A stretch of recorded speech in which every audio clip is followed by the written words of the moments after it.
three, why the choice of London? This is an indication of, well, for want of a better word, of a neo-colonial mentality. Any major meeting in Nigeria affecting Nigeria affairs, our leaders will jump into the aircraft and they are going to London. It's as if some people are genetically, umbilically tied to the, imperial attachment, colonial attachment to London. It's as if they think better when they are somewhere on the streets of London. And maybe it's a psychological deficit. Let us go to London. Ruben, but there are other things they do in London. Well, yes, they also go there for medical checkup. They see their doctors while holding meetings also. Because we don't have, which is also hospitals, an indictment of the political class. That can do it here in Nigeria. So in terms of optics, it doesn't quite look good. All those meetings that they are holding, they could have had those meetings, at home. And as for those governors, from Seyi Makinde to Ikpeazu to Tom, and Wike himself, I hope they are paying from their pockets. I hope it's not the taxpayers of Oyo State and Benue State and Wike and River State. They are paying for this junket to London to discuss personal issues, conflict of interest. They could have done this discussion here. They probably ordered the wine, ordered water, ordered this thing, and gave tips to the people that attended to them at the hotel where the meeting was held. Nigerians could have benefited from that, no matter how small. Enough of this junket over personal, issues all over the world. The other time they were in Spain. From Spain, they moved to Istanbul. From Istanbul, the meetings were held in Turkey. From Turkey, it's now London. Where are they going to go next? I even hear Peter Obi is going to Germany. They will end up in Russia. From Germany, he's going to the USA. Yes, you are right. I hope they won't end up in Russia to go and hold meetings over the future of Nigeria. No, but Ruben, Peter Obi and Atiku are using their personal money. Americans come here. You are lucky. I don't know if you've seen, one of our panelists, forefathers. And then he talk about trying to move Africans away from Africa to the West. But I certainly hope. I don't think you'd have to be a genius to know that the last thing the Horn of Africa needs is more foreign military bases, more weapons, and more European meddling. What we call our strategic relationship isn't about human flourishing. It's about the EU's ambitions as a superpower. There's now a new great game in the Horn of Africa. Greater and lesser powers are pockmarking the place with military bases. France, the US, China, Germany, Japan, Italy, Saudi Arabia all have a presence in the tiny area of Djibouti alone. Mercenaries are swarming in from all quarters. The entire region is being militarized. War is in the air. And what about the people facing climate and food insecurity? None of this benefits them. We talk about instability, but we only make it worse. We flood the place with weapons, hand over the profits to European arms companies and charge the bill to our citizens. And then with the carnage, we go back in and we do it all again. It's a racket. Strategic relationship, it's one thing after another, isn't it? Really, it's the same as it ever was. And all I can say is, God save Africa from Europeans offering help. Greetings everyone. I thought I should come in today to do a brief one. It should be a brief one regarding the developments of the day. It is clear that BRICS has expanded. The BRICS organization has expanded, and the BRICS organization represents a group of countries that are cooperating economically, and somehow is beginning to even morph into political alliance. And the countries originally included Brazil, Russia, India, China, and South Africa. But recently, just today, there's an announcement that came out, and the president of South Africa went on to declare that BRICS will expand by 5 countries. They will invite 5 nations to come and join the organization.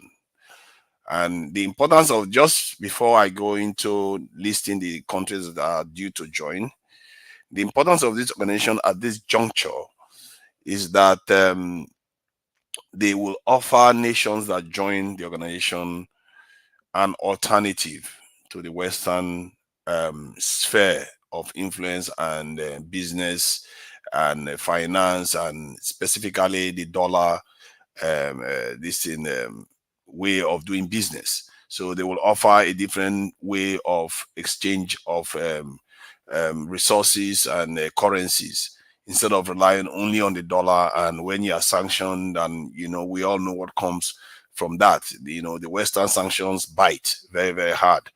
And so these nations want to free themselves from the, as they call it, the hegemony of the dollar. So they are, and because of the kind of competition between the West and the East, the Chinese, the West is competing against the Chinese right now, and they're competing against the Russians. There has been a lot of sanctions on Russia because of this war in Ukraine. So, and one of the ways Russia is surviving the sanctions is through the BRICS organization, the exchanges that they are doing with the BRICS organization. And then that's why many nations want to join it, because they want to be able to survive Western sanctions. Maybe Zimbabwe wouldn't be suffering as much as it is suffering right now if there was a BRICS umbrella supporting Zimbabwe. Maybe if Eritrea had it, North Korea, Iran, Cuba, Venezuela, they will all be doing a lot better under the BRICS umbrella. And this is why, and one of the unique features of the BRICS organization is that they don't make political demands of organizations, that's member states. So, and they don't push any agenda like economic reform in your country, LGBT rights, or you have to allow their military base in your country. Any of those things, they don't do any of that. So they free countries up to develop at their own, on their own basis, and they also allow countries to interact without necessarily imposing on nations, as long as it's based on business and agreed terms. That's basically what it is. There's no hidden agenda behind most of their interactions, at least not yet. So that is what BRICS represents. But the countries that, just to highlight the countries that have been invited to join the BRICS organization, these countries, there are 5 of them. They include Ethiopia, Egypt, Saudi Arabia, Iran, and United Arab Emirates, known as the UAE. They've invited these 5 organizations, and then Argentina is there. Sorry, I missed Argentina. There's also Argentina on the other side of this is in the pond. So the reason why I focus on these 5 countries is because they are generally around our own area of this thing, in terms of our area of this thing, the continent is surrounding the continent. 2 of them are inside the continent, the others are not. And the title clearly indicates that I'm talking about whether they are biased against this thing. That's the Niger Congo group. Basically, we're talking about West Africa, Central Africa, and the East Africans. So these groups make up over 1 billion of the population of the continent. So why they were excluded from the BRICS? Because some of them applied. Nigeria did apply, and I think the DRC also applied, and one other country in the region did apply. None of them were considered to join the organization. The only countries that were invited to join these organizations were from the Horn of Africa, which is Ethiopia, and Egypt, which is a North African country. Then you go into the Middle East, there is just 3 nations: Saudi Arabia, UAE, and Iran. So how you can draw a circle around them, and you will get, you will hit only the same type of people that they selected to join those countries. So let me just share what I'm referring to here, because I find that very peculiar, because this is not so dissimilar to what the Europeans did too. Most people don't realize it, that they don't realize that what they call it, Ethiopia was present during the Berlin Conference. Most people don't realize that. If you look at that red circle there, it will touch all the nations that the BRICS selected. They were selecting them based on their own interest, nothing to do with whether you merit it or not. And they are isolating a specific group out of it. And the group they are isolating is the Niger Congo group. There's no West African, there's no Central African, there is no East African. They literally bypassed East Africa and went to the Horn and took Ethiopia. And are they going to tell me that Kenya is not qualified to join BRICS? Kenya is definitely qualified. It's just as stable, maybe even more stable than Ethiopia. Ethiopia was at war last year. They had a civil war. It took Obasanjo to lead the team that helped them broker a peace deal for Ethiopia. Ethiopia got access to it. Egypt got access to it. Then 3 Arabic nations have access to it.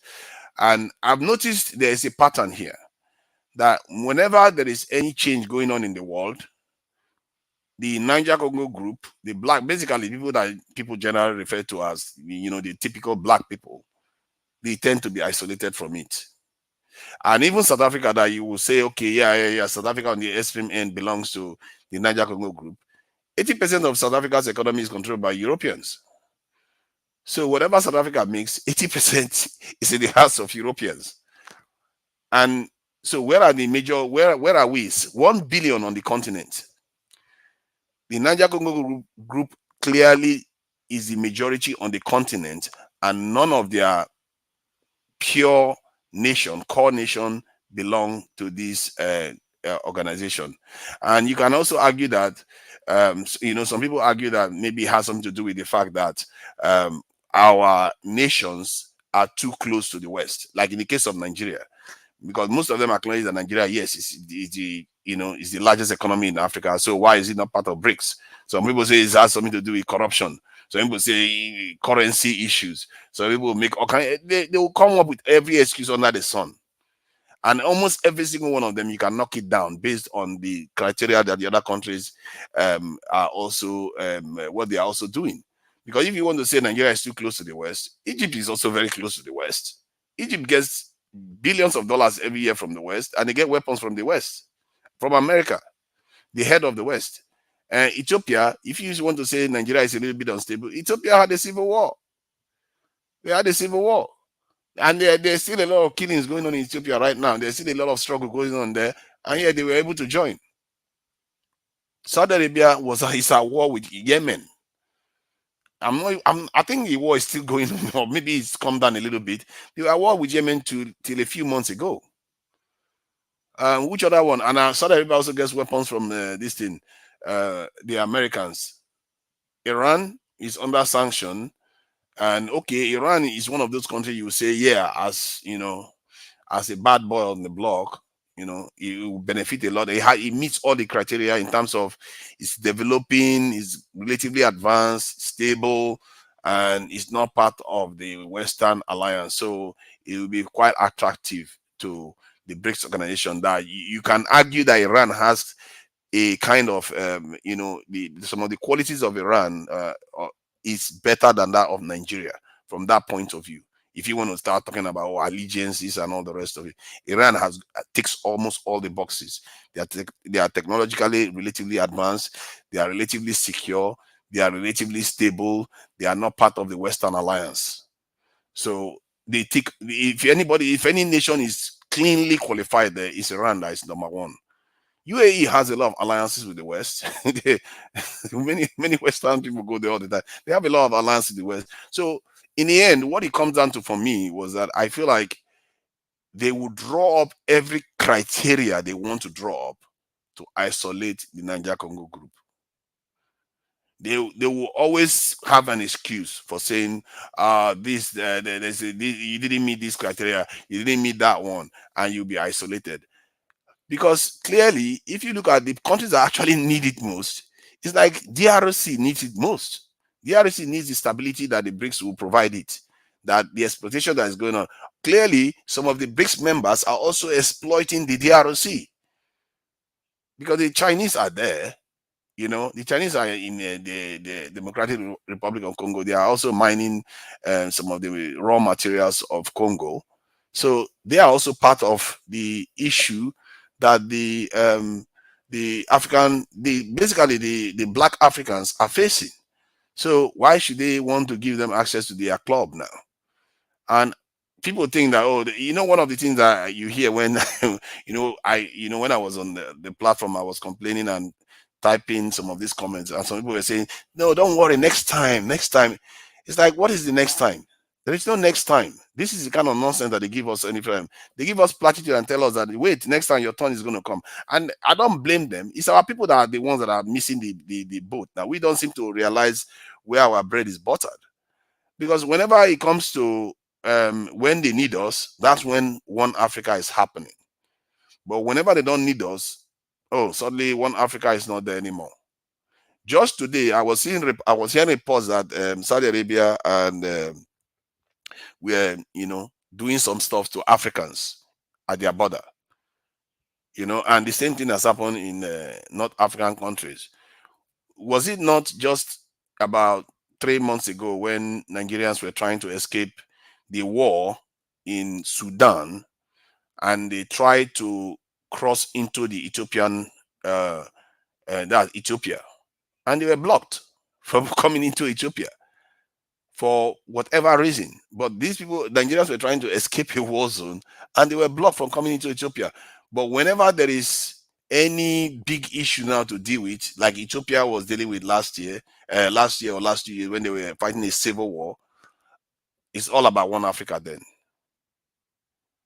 And I think the continent, when you talk about Pan-Africanism on the continent, some people talk a lot of Pan-Africanism, but while others act it more.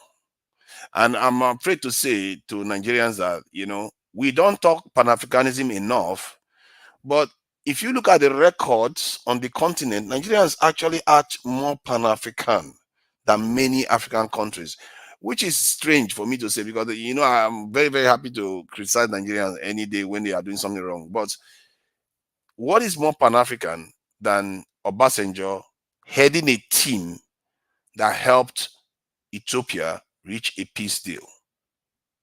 What is more Pan-African than Nigeria sending police officers to go and train officers in Somalia? Nigerians have been making sacrifices for many African countries, but when it comes time for them to show allegiance to Nigeria, or at least support Nigeria for something, they'll say, don't worry, your turn is going to come, your turn is going to come. And the people that say this to us are the ones that are patronizing us. And they are not the majority on the continent. I've had this conversation with many of them quite a lot. And what you tend to find with them is that they'll be talking down to you, knowing full well you are a giant, because they know we are 1 billion in population. We are the majority. So in other words, if Africa does well, what do you think that means? It means this majority group is a dominant group. And sometimes it's not in their interest to allow that to happen. And what BRICS has just done is basically selected a certain type of people and excluded all the other types of people from our region. For whatever reason, yeah, you can argue that Saudi Arabia has a lot of oil. So, they want that control of the petrodollar there, which is fine. You can make that argument. Nigeria also has oil. Nigeria has gold. I don't know whether Saudi Arabia has gold. Nigeria has all kinds of other materials. So they don't care for that too. Why? You see what I mean? UAE is just an economic center. UAE, Ethiopia what resources has Ethiopia got that they have to give it to Ethiopia before Nigeria, or not include Nigeria as part of the people countries that should join BRICS? Egypt, okay, if you ask me, I'll say, yeah, technically Egypt should qualify, because see, if there had been one Niger Congo country was selected, I don't think I will be making this video right now. Let's say they chose DRC, Kenya, or Nigeria, or Ivory Coast. I won't be having this video will not exist. But to exclude 1 billion people on the continent, in a continent of about 1.4 billion, that is crazy. Completely exclude them from the BRICS organization, when many of them applied for the same position. I give it to only the ones in the periphery of the continent. And it's very, very interesting. They often give it to the ones at the peripheries of the continent, and ideally not too African, which I don't know. Are you going to say it's because we are poor? That's why they are doing it? I don't subscribe to that. I don't think it's because of our poverty. I suspect that it has something to do with some historical bias, because we forget Ethiopia was present in the Berlin Conference. Ethiopia was there at the Berlin Conference, even if they don't have a lot of say, but they invited them. They didn't invite any other black country. So it tells you the way these people think. Even Egyptians, the treatment the Egyptians got is different from the Egyptian we got. And the problem with many of our people is that they don't use their tongue to count the number of teeth in their mouth. They don't really know themselves. We haven't woken up to the fact that we need to take charge of our own destiny.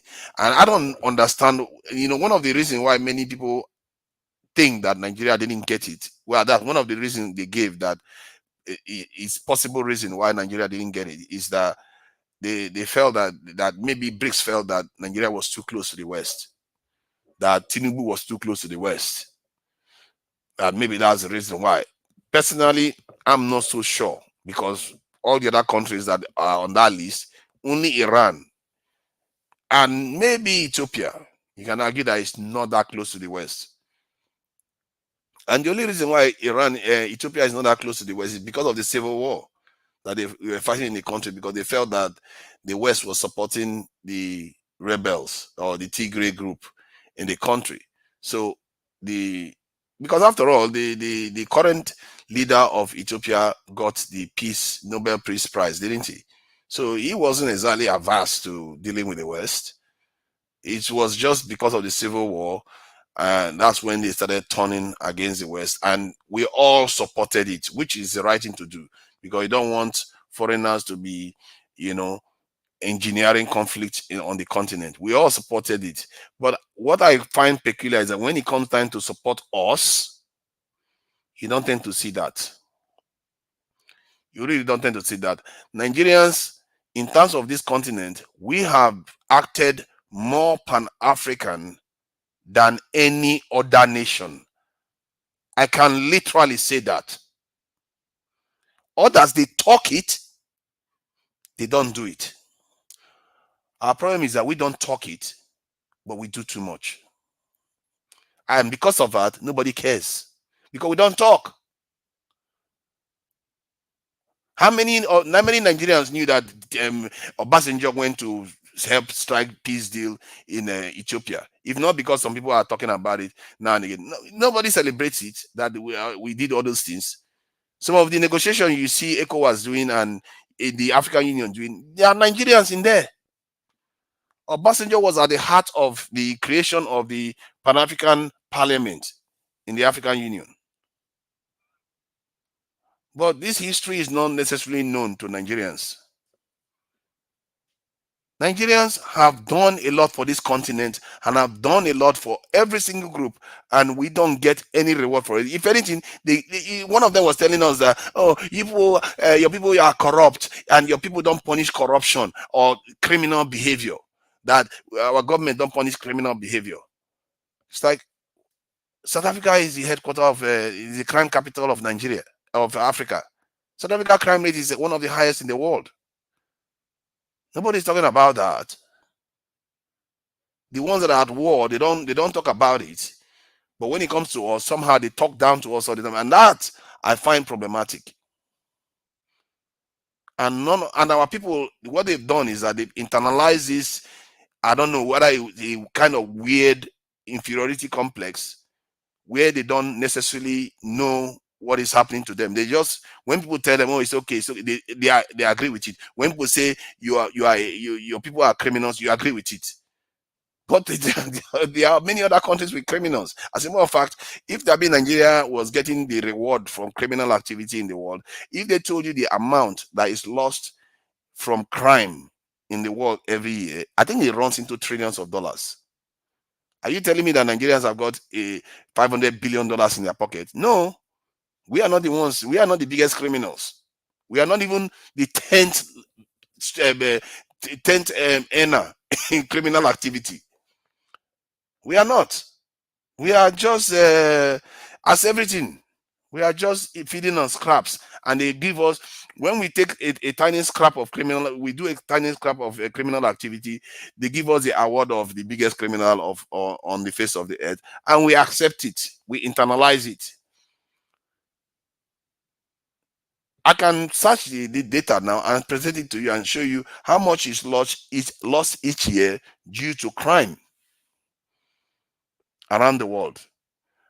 And you find that if Ethiopia, Nigeria was getting a 10th of that amount, Nigerian economy would not be where it is now.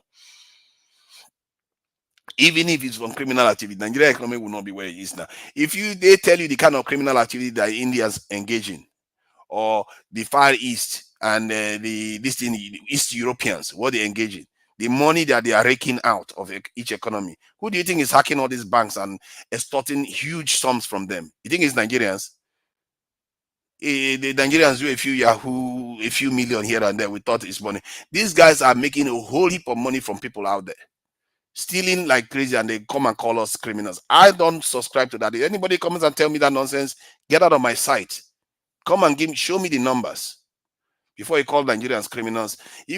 Nigerians are if people knew, the other day I was having a conversation, and I was having a conversation with people, and I was like, which country shows the greatest kind of respect to their elders in Africa?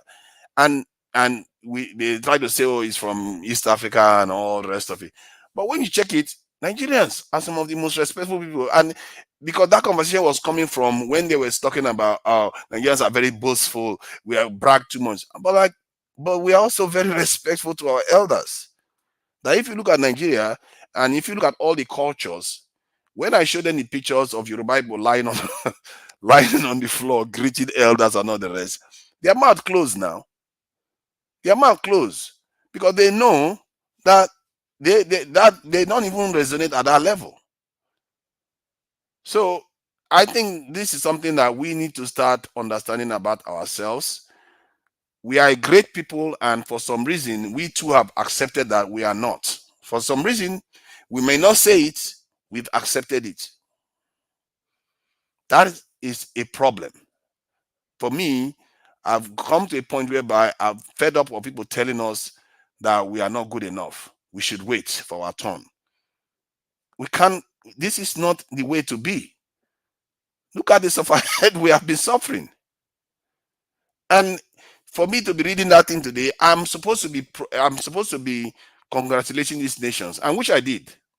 It's a good thing that the BRICS is expanding. But again, why should we be left behind? And I hope this situation is rectified in the next wave of this in admissions to the BRICS organization. It's a shame, because our Nigerian our Nigerian leaders, they don't talk about the BRICS. They don't talk about alliances. This is how nations emerge. You have to have solid alliances. That is how nations emerge. But Nigeria just sits there, and our leaders sit there not doing anything. They applied, but they didn't say too much to Nigerians about it. They did apply. They don't say too much to Nigerians about, oh, we are applying for BRICS, so we need to join BRICS. So this is, campaign. Try to get your people energized. And when you do that, the people that are making decisions will take that into account. That, you know what, these people, maybe we should consider them. They are the largest economy on the continent. They are eager. They mean business. Then you will join. And if Nigeria had joined it, it would have given Nigeria a lot of leverage to do all kinds of different things. Now they are advantaging other groups on the continent. They are giving them advantage on the continent. That, okay, you guys go ahead first, then the Niger Congo group can start coming in last. Because when you join when you join an organization like the BRICS, and you are one of the first members, like the first 5 members, now they have privileges. And the ones that have just joined may also have privileges over the ones that are coming in, because you are the more, the core members are 5, then the others are joining in. It just keeps increasing like that. It's based on privilege. But that said, it may not apply. We don't know, but it makes sense to join an organization like this earlier than later. It's not a military organization. It's just an organization that says, you know what, we are going to cooperate. We have to have alternatives way of spending money. We can't be relying on IMF all the time that are exploiting us and getting us to sabotage our own economies. Stuff like that. This stuff is going to free a lot of countries up. And because of it, even an American senator was saying that American sanctions will be meaningless in 5 years because of what the BRICS is doing. It's going to be completely meaningless. So that is how powerful it is. Again, we are not part of it. But I will leave it at that for now. I don't want to stay too long here rambling on about this. I think the image speaks for itself. That image speaks for itself. You can't mistake it. There is a specific area they went to on the map and say, you know what, we are going to take all these people from this region and leave the other group behind for whatever reason. If you are talking about stability, Cote d'Ivoire is stable, Senegal is stable, Ghana is stable. They've not had any issue. Ghana, technically, economy and safety is very, very high. They locked all of us out. Everybody out. That is what I have a problem with, and that is why I'm here. And normally BRICS is one of, and the only reason why I say these things, I need to worry that BRICS is somewhat looking like every other organization that wants to divide and conquer. They come in, they take the smaller groups, put them in as part, bring them close, like the Europeans brought Ethiopia close. They did, and then from there, then they can do whatever they like with the others while maintaining the appearance of, being fair. You're not being fair at all. And when when the South African president was reading the list, you would think that he was reading the list. He was reading a document that this thing terrorists handed to him to read before he's executed. he wasn't smiling. You are inviting people to come and join your organization, and he wasn't smiling. That is weird. Because he probably had a lot of bruising arguments with his co-members. He probably had a lot of bruising argument with them, and they were like, "Oh, you know what? You are not going to get these countries to join. We are going to have these countries join that we like." The Indians may have spearheaded this. If you look at that area that I marked on the map, they are basically Indians. Many of them, historically, they've been trading with each other in those regions. So India will be definitely for this. China will be for it, for the purpose that China wants to pull Egypt, Saudi Arabia, and Iran away from the West. And if they succeed in doing that, that is a very, very powerful thing. So I just feel like the way they are doing this is a kind of reminding me of what the Europeans did. They are trying to just divide and rule, and for better or for worse, Africa will be poorer for it. It's short. It's definitely for worse. There's no way it will be poorer, and it's for the better. So we'll be poorer for it, when they do this type of things, because what that is going to just remind us of is that we're on our own when the continent is supposed to be united. They are supposed to be picking people from different regions of the continent, not because you just want to be equitable, some kind of way, because they are qualified. What I see here is bias.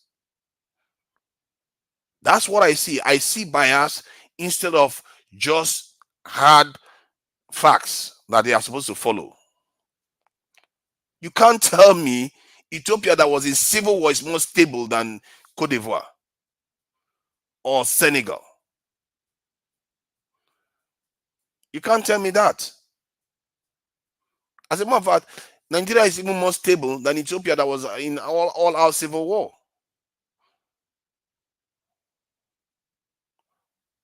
Nigeria is a democracy. For better or for worse, it's still a democracy. It's not a military regime.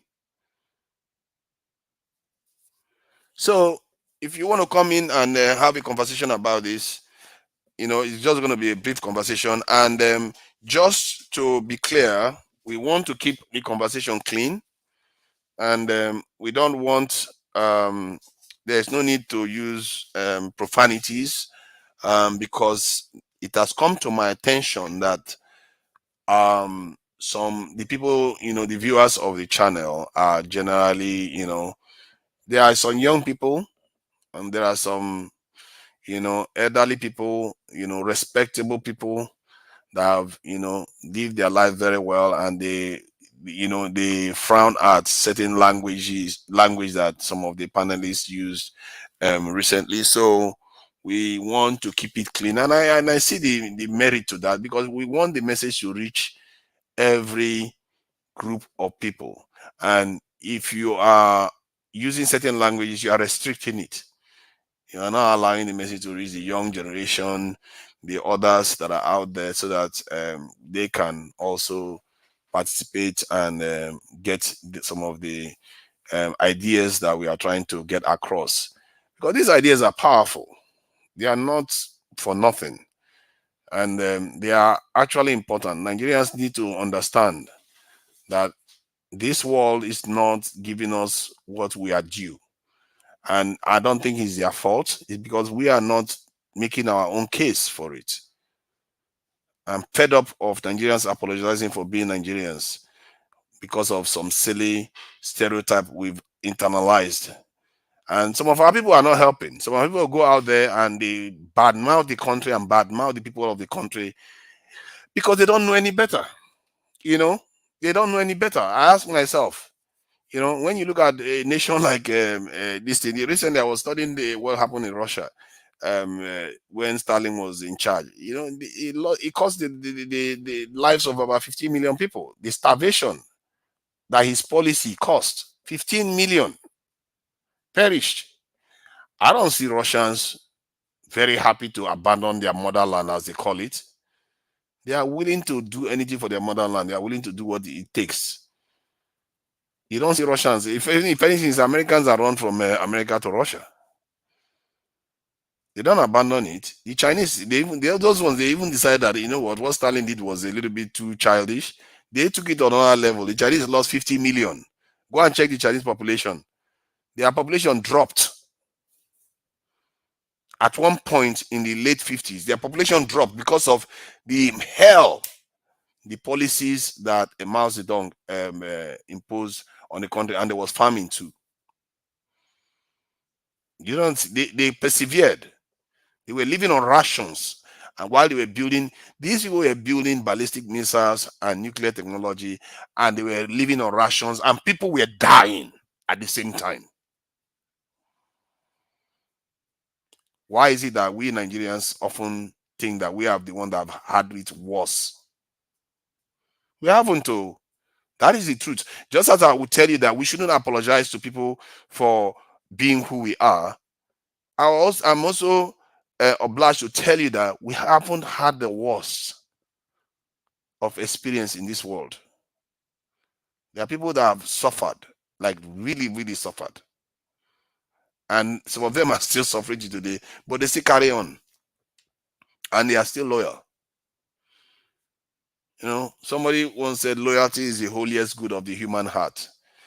And I think that when people admire their, love their moms because their mom gave them life.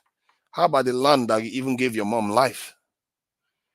That has given all your ancestors life till now. Why no sign of respect, love for that same land, like other people do for their own distant land? And we Nigerians, we need to start checking ourselves when we just say some things about the country, because you don't know who is listening. Some people, when they listen to it, they say, that's true. They are some of the worst people. Even the people that know that their own history is worse, they will still think, oh, he must be worse, because they must know what we too have gone through, and they didn't think their country is worse. And because we think that, we allow people to tell us that we are not worthy, and they get away with it. And hence, you see this sort of stuff happen on broad daylight. You have a continent of about 1.4 billion people, and the people that make up 1 billion, they just completely ignore them. They completely ignore them in the reshuffle of the BRICS organization. And the same thing is happening in the UN too. The UN, African countries are barely listening to it, really. Nobody. Where are we? No, where are we listening to? We're part of this thing, Commonwealth, that only one family produces the leader of that organization, and the organization is basically toothless, only as a tool to control us. They can tell me, because I don't know what the benefit of the Commonwealth is. Does anyone know what the benefit of being part of Commonwealth is? Because I don't know. Because right now, one of the benefits of being part of an organization like that would have been visa-free travel to, countries that belong to the Commonwealth, or special trade deals, stuff like that. I don't see any of that happening for us. So I don't see the UK having any special trade arrangement with Nigeria at all. They don't. So what is the benefit of being in Commonwealth? Somebody should tell me if they know. Because that organization, that's the only organization I think Nigeria belongs to, that not all parts of the world belong to. Not every, because UN is for everybody, so that you can't call that special. But South Africa belongs to BRICS. Ethiopia now belongs to BRICS. No, it's part of BRICS. I mean, not belongs to. This in Egypt is part of BRICS now. Where is Nigeria in all this? Nigeria is an absentee landlord. It's like we are not doing anything to even change our status at all. We are not doing anything, and this is why I accuse our leaders of being caretaker governments. They are not there to help us develop. They are there to keep us where we are. That's what our leaders, at the tippy top of it, that is their raison d'etre. That is what they are there to serve. To keep us where we are. These people, because if you were keen on us joining BRICS, or on Nigeria doing better, you will see moves. You will see that you'll be hustling. It's not like we have to even overdo it. We are literally not. We are wealthy. We have it all. We have coastline. We have natural resources. We have diverse culture. We have even a river that runs through the country, which is a natural highway. But what did you do with it? Zero. We have a natural highway inside the country. There is a reason why Nigeria is so densely populated, because that land has been blessed. It's unusual. It's the most densely populated region in Africa. Quite unusual. Unusually highly populated, because the land is very, very fertile. It's got a lot of wealth, a lot of riches. So what is this lamentation some Nigerians do sometimes? Because that's what leads to all these type of things that we are suffering. it leads to all these things that we're suffering. And I have to give it to these people, many of these people, they will come to you today, they will literally be in famine, they will be starving, and they will be telling you what to do. You can't even make it up. They're literally, they will be showing videos of their children starving with kwashoko and begging for money for food. And they will come to you and say, look at you, you are eating bushmeat. Look at you, you are living in a densely populated area. Look at you, you are ugly. Look at us, we are the pretty ones. It's like, why do we accept all these prescriptions from people? That's why they are doing better. That's why they are doing better than us. If you see the way most of people, the way they look at us, Nigeria, even our fellow African brothers, I don't blame them. If you look at it, Nigerians themselves, they are the one who always talk bad about their country outside. The country is bad, the country is not good, and they wish the country so much bad thing to happen. Then they complain. Then when they face issue outside, they will complain. Then they end up calling the same government. So we should, in our criticism of our country, we should be careful with what we say outside, mostly to our fellow other black people and white people. Doesn't make sense. Yes, things are not working properly, but doesn't mean you should just downgrade your country outside.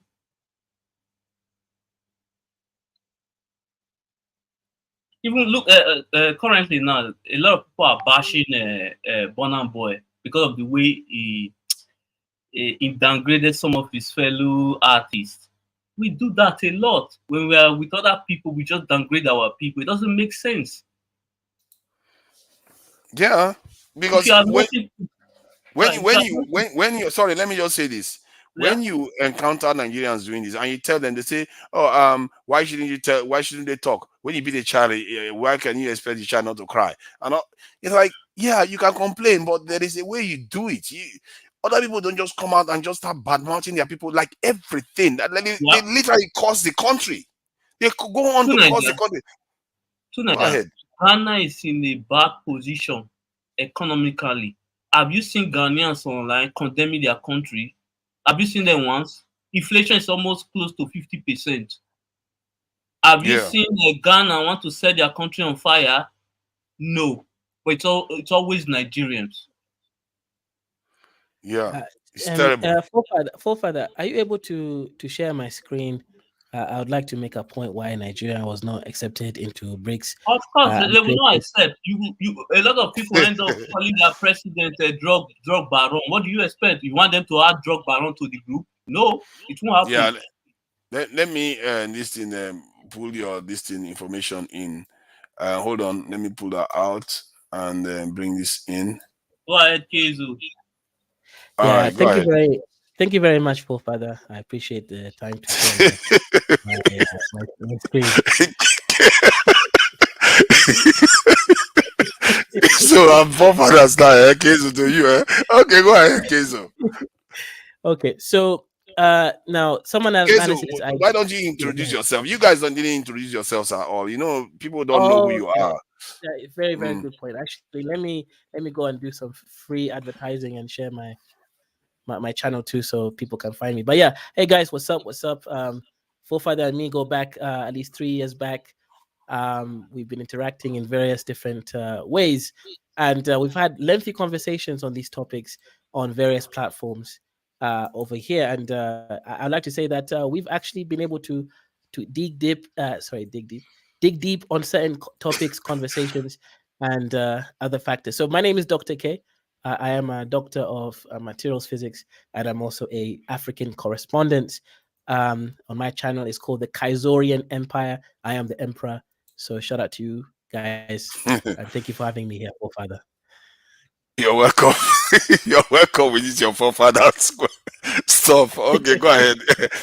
Tell us why it's justified to keep Nigeria. And it's not only Nigeria, because when you are doing this, you know that there are other African countries that apply, that belong to the Niger-Congo group, that we are not accepted to. It's not only Nigeria, but you can go ahead and make your case against Nigeria. So now I made a list of reasons why Nigeria will not be accepted into BRICS. So if you remember during the Assembly of United Nations member states on whether a case to sanction or not sanction or abstain from voting against Russia during the war situation, Nigeria was one of the countries that voted towards embargoes and sanctions. So Nigeria was willing at this point, right? The leadership in Nigeria was willing to put sanctions and embargoes against Russia. So now, whether this was because of the Western influence and pressure, that's a separate discussion. But the point is, Nigeria was one of the countries that voted towards sanctioning Russia. And of course, that Yes. will prevent Russia from doing trade easily, etc. So that means there's no blood loss between Russia and Nigeria. And Russia is one of the voting members of BRICS, right? There was 5 original members. Each would put $10 billion towards the new development bank. And that would mean each one has a voting share of, I guess, a fifth. In this case, I believe Nigeria ruined their relationship with Russia. Next, Nigerian Naira went from 400 Naira to $1 when it was a fixed currency situation. But when it went to floating currency, meaning it was no longer backed by the dollar, it went to 780 or so Naira is $1. Now, what that meant is, or rather what it means is right now, as things are currently standing, Nigeria might not be the best new addition to BRICS because BRICS is not going to launch immediately with a new currency. That will take time to develop. What they are planning to, at least what they've stated, is that they will be allowing local currency trade between nation member states. So what that means is South Africa buying from India will be buying with South African currency, local currency, the rand. South Africa will not need to go exchange and find dollars in order to buy from India. This will obviously remove the dollar as a middleman, as well as the control from the US Treasury, who can just print monies and control the economy that way. So I state that Nigeria might not be a good representative right now because it's not experienced a long term of stability under the new floating currency system. Point number 3, UAE and Saudi are accepted. And of course, they already decided to accept them before they had the conference. So if UAE and Saudi are accepting the BRICS, and they're already one of the largest oil exporters, meanwhile, Nigeria is also on the brink of actually having a functional large oil refinery. This will be a competitor for some of those new countries that they have allowed. And the reason why Saudi and UAE have been accepted, of course, this happened previously, even before this this event. Saudi had a deal, obviously, with America for the petrodollar, right? So that means they're the ones who began that whole control of all oil traded around the world to be sold in dollars. Saudi said, we're no longer going to be using that system anymore. The moment they stated that, they already accepted into BRICS. Now, all I'm saying is Nigeria is seen as a competitor to UAE and Saudi, since they'll have a free market similar to European Union, and Nigeria is not the best right now in that whole. Number 4, this is actually a positive, right? Nigeria is the largest, because people wonder, well, why did they not let Nigeria in? Nigeria is the largest economy in Africa with $500+ billion economy. Well, that's what this question is right now. Egypt, why did they let Egypt in, right? Egypt has access to the Suez Canal. This canal controls access to waterways between the Oceania, India, China, Africa, and the West. So obviously, it makes perfect sense why Egypt is there. Also, Egypt marks as an access route to North Africa in general, because they have that sort of country in there. Now, South Africa, of course, it makes sense because South Africa is one of the more industrialized nations. South Africa actually had the money to put in, right? $10 billion. Each country has to put in $10 billion as stake towards the new bank, right? So South Africa met those requirements. Also, if you look at the historical ties between South Africa and the Soviet Union was heavily involved in actually the freedom of South Africa by funding them both in training as well as munitions towards the racist white supremacist regime over there. So yeah, if you take all these points together, to me, it makes logical sense why Nigeria was not taken in right now. And if we talk about the other Black African nations, I do believe a lot of these other countries don't even have the money to put into the bank as immediate collateral, which is $10 billion. Most of them don't. And Nigeria obviously has it. Ethiopia obviously has it. Now, why did they take Ethiopia? Ethiopia doesn't have access to a sea. Ethiopia isn't necessarily stable. The birr has also experienced the last 10 to 15 years drastic inflation. That's the Ethiopian currency, right? Ethiopia is also experiencing ethnic divide right now between the Amhara and the Oromo people, like the OLF, etc., and it's experienced war and all that stuff. Well, I believe actually one of the reasons why Ethiopia was taken was to try to also kind of create some kind of peace between Egypt and Ethiopia. This is far-fetched for other reasons, right? Access to hang on. You are reaching. Yeah, I'm reaching there. I know. And also, I do believe it's access to Horn of Africa, as is the largest country in East Africa right now. Now, Kenya would have been taken, but Kenya was not a coon to apply for such a losers club, right? As I said, BRICS is a losers club where, as I mentioned before, right? If you're a young kid, remember there was that cool kid who had all the best shoes, the best clothes, and then all the losers didn't have anything. So the losers came together, bought one shoe, and now thinks they can compete with the cool kid. Shout out. Yeah, and you can see now there are so many holes in your narrative there, because one Ethiopia one don't even go there. That is just reaching on so many levels. That is why you should not even No. bother The with that one. Ethiopia I agree. That's Ethiopia why one, there's no I didn't argument even there. write it on my list. Yeah. Father, So imagine I didn't write Ethiopia on my list. So but let's that's not my choose Ethiopia. problem, That though. one That's is why I said this. That's why I said that is my problem. If they just chose one nation from the other side, I wouldn't be having this conversation. I'll be like, okay, fine. If you like, give Egypt the 3 other countries in North Africa, whatever, it doesn't matter. But they completely excluded a specific group, and it just brought back memories of the knowledge I just found out recently that even Ethiopia was present at the Berlin conference, this meeting, and it's like they welcome certain groups amongst them, even if they are completely disempowered. They welcome them in. They are doing the same thing. They are not looking to truly empower certain groups on the continent. If anything, you should be looking to move towards Nigeria because you want to help stabilize Nigeria. Was it not China that helped this in Iran and Saudi Arabia come to terms? No, you don't see them doing that because they have their own specific biases too. And that is something that if we don't start recognizing now and recognize it when it's too late, we are not going to be able to get out of it on time. And because as a people, the East Africans maybe like the Honors may not have any concerns here. After all, Ethiopia is the one that is being accepted. But I'm talking about it from the point of view of the major dominant culture on the continent that is completely being excluded without even being invited, without being, many of them don't even know because many Nigerians are not even aware that Nigeria even bothered to apply for to join the BRICS organization. So in terms of the money, Nigeria, we applied this year, so I also see the reason because we applied too late.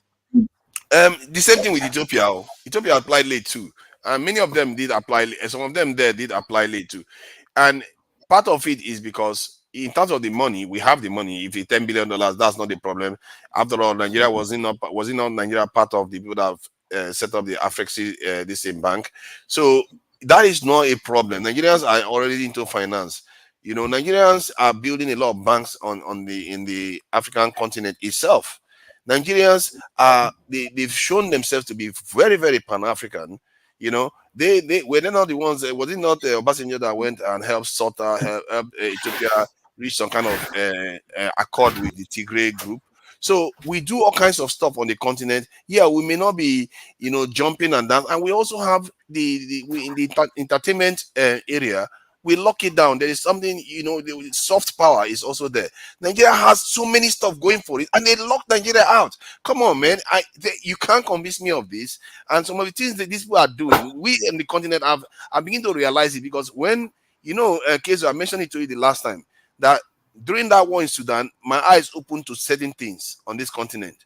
When you see fellow African countries that are part of the African Union blocking Nigerians from entering their countries from a war zone, similar to what the Polish people were doing, and some people try to excuse it. No, I can't excuse that. And tomorrow, these same countries, when something hits them, it's one Africa.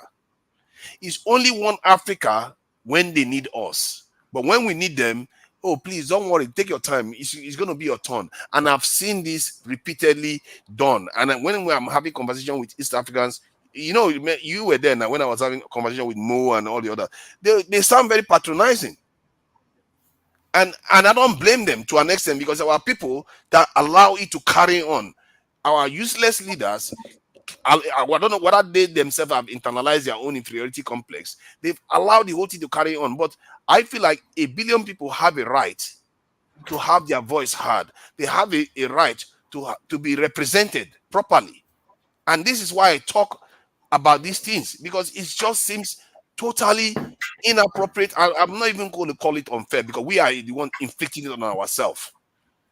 So I don't know. Welcome. This thing. I think OJ Lucky was here first, and we all jumped over him. Man of Prestige, don't worry, I'm coming to you. OJ Lucky, sorry, you came here first. Please introduce yourself, and what do you think about what we've been talking about? It's all good, man. Hey, what's going on, bro? How you doing? I'm fine. I'm You hear fine. me? Thank you. Welcome. Yeah, welcome. We can hear you. There's a bit of noise Yeah, in the man. background. Yeah, man. I'm at work again, man. I'm on mute, man. I'm gonna just listen, man. I'll chime in later if that's cool. All right, that's fine. That's fine. Thank you. Man of Prestige, go ahead. Welcome. Thank you for joining us today. And yeah, what do you think about the announcement from the BRICS organization? Yeah, thank you very much. It's nice to be on this platform. I'm one of Prestige, and I'm calling from California, San Diego to be specific. Yeah, it's a very interesting topic, we're analyzing today. And I think the question is, why Nigeria not invited? I have my own opinion, but I may not be accurate, because it's not a data that I can pull it up from. So I'm just speaking from what's that noise about? The noise. Can you minimize the noise? Okay. I'm just speaking from my own perspective when it comes to global economy. Okay, let's start with what is this break? I think, and what is their main objective?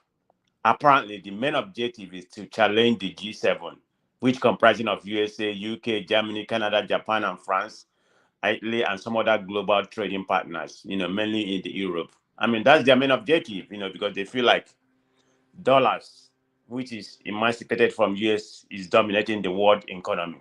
So they want to, pivot to a different angle. And this is coming from Russia. You know how Russia feel about America.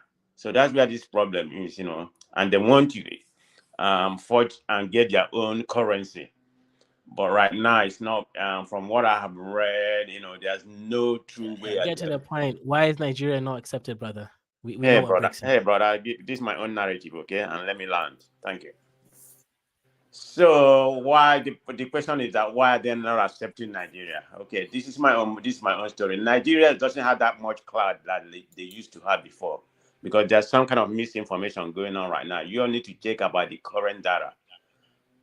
Some you can say Nigeria is not the African largest economy anymore. Go and check it.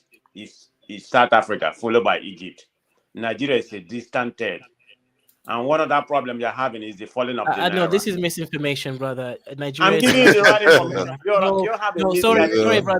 brother. What we will not allow is misinformation. We can check right now. I'm a true Nigerian. Nigeria is the third largest economy in Whether you're Africa. Nigerian, it's irrelevant. Nigeria is the largest economy in Africa. Please, let's not have misinformation. Forefathers, let me pull up the information right now from a reputable source. Thank you. Yeah, man of Prestige. Let me continue with my own decision. And you pull out If your own some other information. person come and Hold correct on. you, that okay, go ahead, man I'm of not here Prestige. to give misinformation. You see what I was saying? Can I finish talking? Let me land. Then you can counter me, please. Let him finish. Go ahead, please. Yeah, you can counter me whatever information you have. So what am I trying to say? I've told you the reason why they formed the break to begin with, to challenge the G7. Because of their monopoly with the dollar, being the number one usage of currency in the world right now. This is mainly starting from China and Russia. They're the one that started this.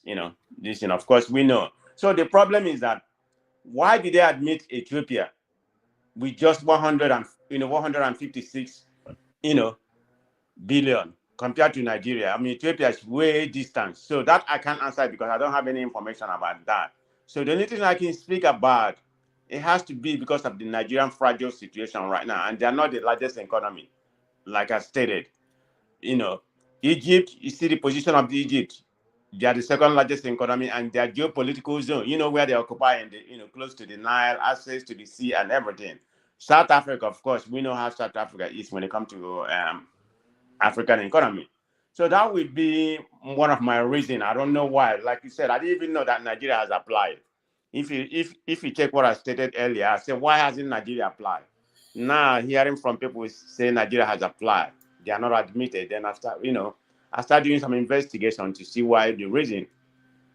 One of them is during the Buhari time. Nigeria was never, Nigeria was like a falling state. Nigeria doesn't have the kind of cloud they used to have before. That's part of the reason. And they're not the largest economy in Africa. Go and check. They are way behind. They are far distant. Hold on. Man of Prestige, that's the data there. You see this number here. This is South Africa, 405 billion US dollars. That's the GDP of South Africa. And I will give you that of Egypt. The one I have is 399 billion. Then that's wrong. My brother, it's irrelevant that's what you wrong. have. What From where? matters From is where? From which source? From which source? hang on, UFC. It doesn't even matter which source. The main thing is you're analyzing the same source. Providing the source, you see that there'll be a difference. Nigeria is still the largest economy. South Africa is close.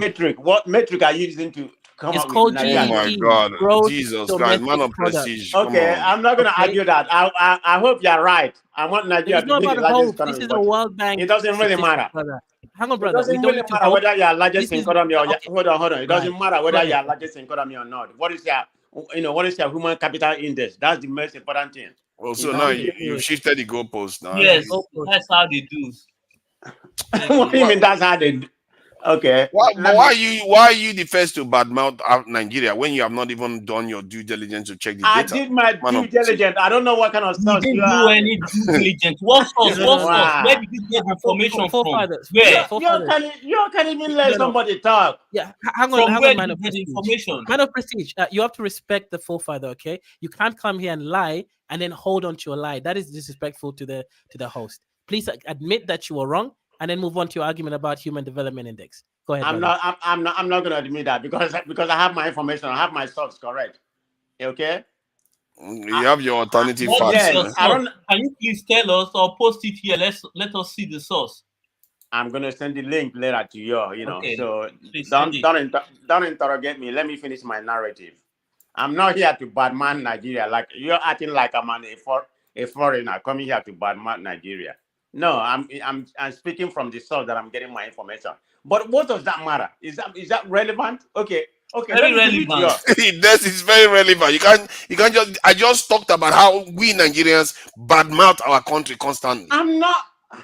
Oh, okay. I'm here to say why. I'm here to say the motive of BRIC. Like I properly stated earlier.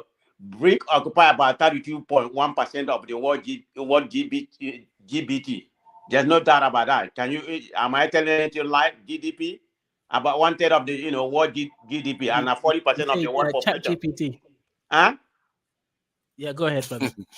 I said BRIC currently with what they have right now, they have about 32.1 of the global GDP and 40% of the world population if you include Indonesia. So they are growing, they're expanding. But the question is that why did they not include Nigeria? Like people here profess. You say if you include Indonesia. Indonesia is not in BRICS, brother. So I'm confused. Indonesia, look at it. Indonesia is going to go there. That's going to make them. I'm giving you where they are growing in population. They occupy about 40%. Now you're including countries that are not part of the. Okay, go ahead.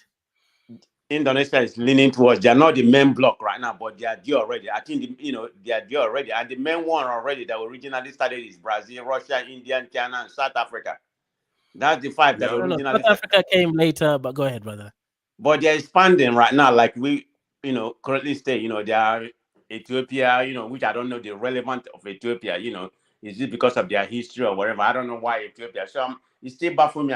I'm still working on it, trying to get the reason why. If Nigeria has applied, is it because they applied late, or could it be? This is just my own analysis. I'm not getting this information, but the other information about the ranking, yeah, I have that information. But all this analysis I'm making right now, I'm asking a question. Why Nigeria? Can you please post the source, the information? Let's see. Let's see it together. It is very important There is no source to UFC. validate what you said.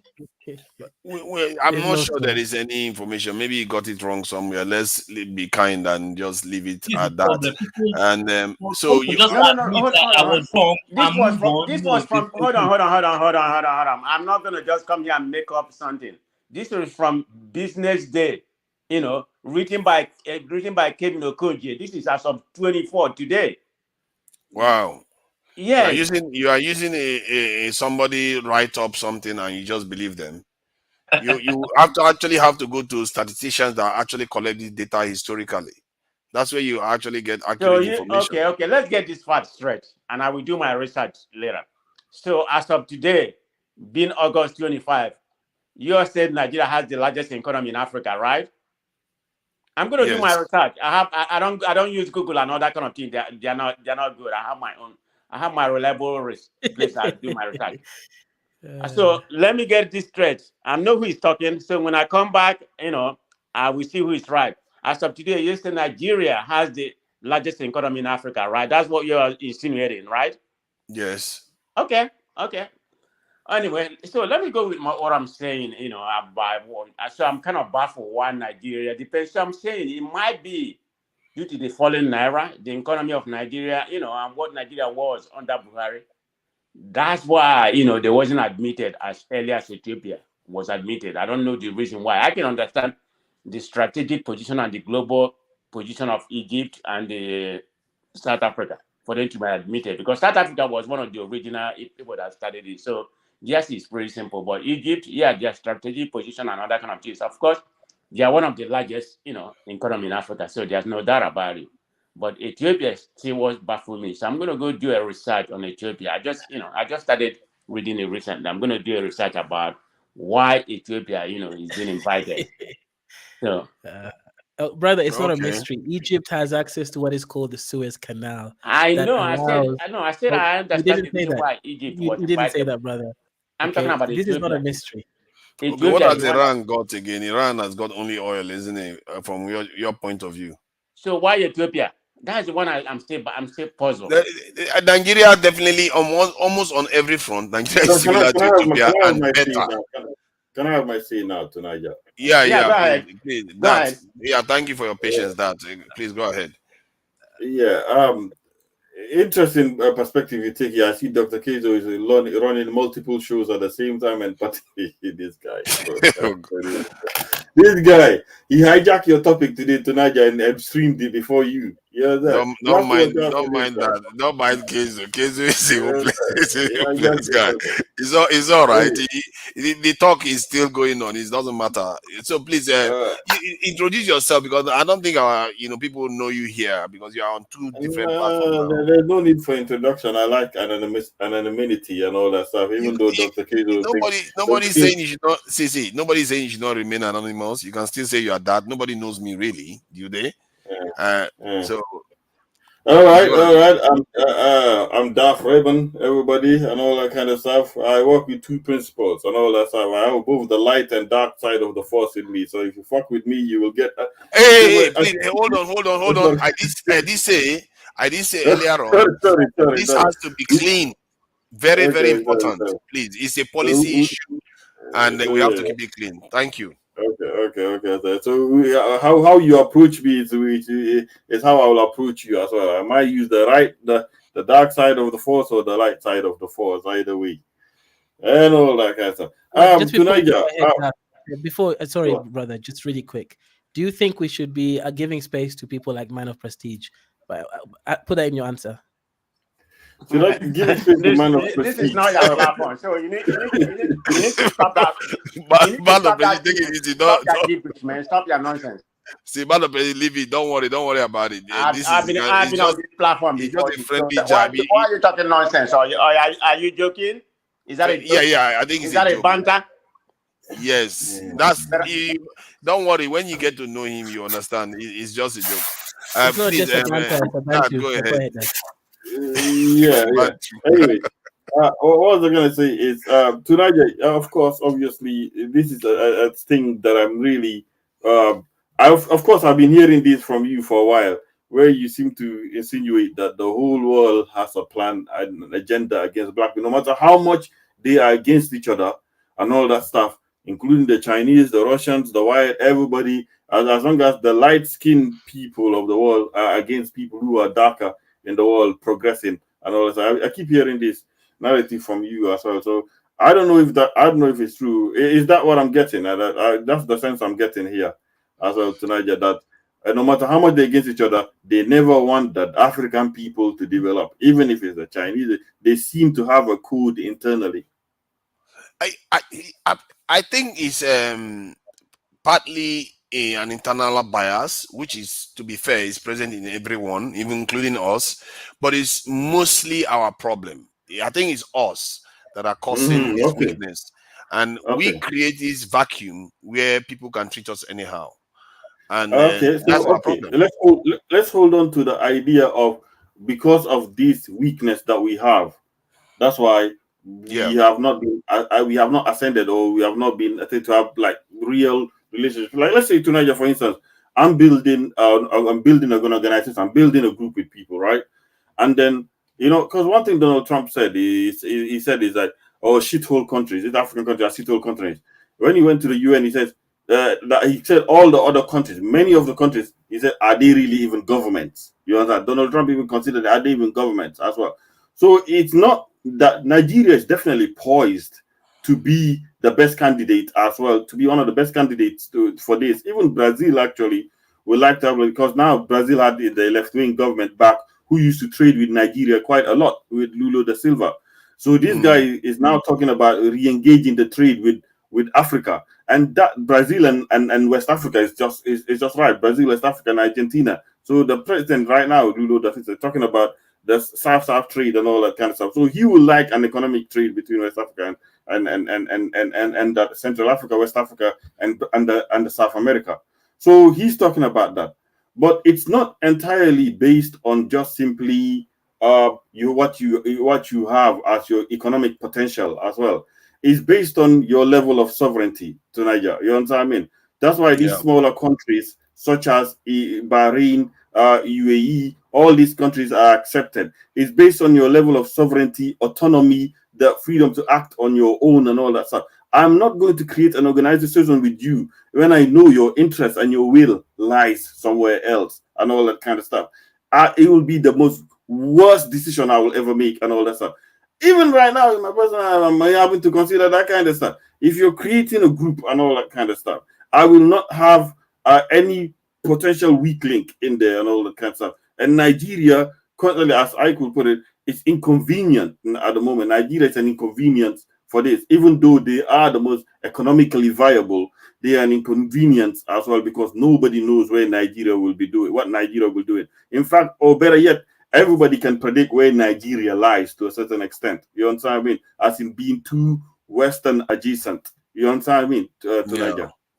Yeah. So we have to admit that fact that many of our nations are captured nations and they are not real governments. They are not real governments because they lies as well. That's why they have not dealt with the Niger-Congo region. Why would I make a deal with you like that? I'm sorry. Although people say they say it's economical, but that's just a deniability. But it's certain wings in that organization have political aims as well, and certain wings such as Brazil and Argentina have economical aims and all that. That's why Brazil and Argentina will work to have more trade. Brazil will like to resume its trade with African bloc and all that stuff. But you can't trust Nigeria at the moment. Yeah, because if you look at the Brazil, this in like the way the what they call them, the Indians come across, you will see that some of the nations that were selected on that map that I showed, they will have an affinity towards them. As a matter of fact, they have links, historical links to them, and they can easily argue their case. And then China is already in their case anyway, because China wants to engage the Middle East and surrounding nations. They're like Kezo said, Egypt has strategic importance too. Even if Egypt is very close to the West, Egypt get billions of dollars every year in funding from the West and weapons from the West. But yet they were willing to accept Egypt, and the same thing with Saudi Arabia. So, and UAE too. So when you look at it from that point of view, it's like, okay, these people are close to the West too. What is wrong with Nigeria being close to the West? what extent is Egypt close to the West? Because Nigeria was one of those that voted against. I mean, Russia is one of those countries that will actually be signing to allow Nigeria in and all that stuff, including China. These are powerful blocs, including Brazil. These are powerful blocs.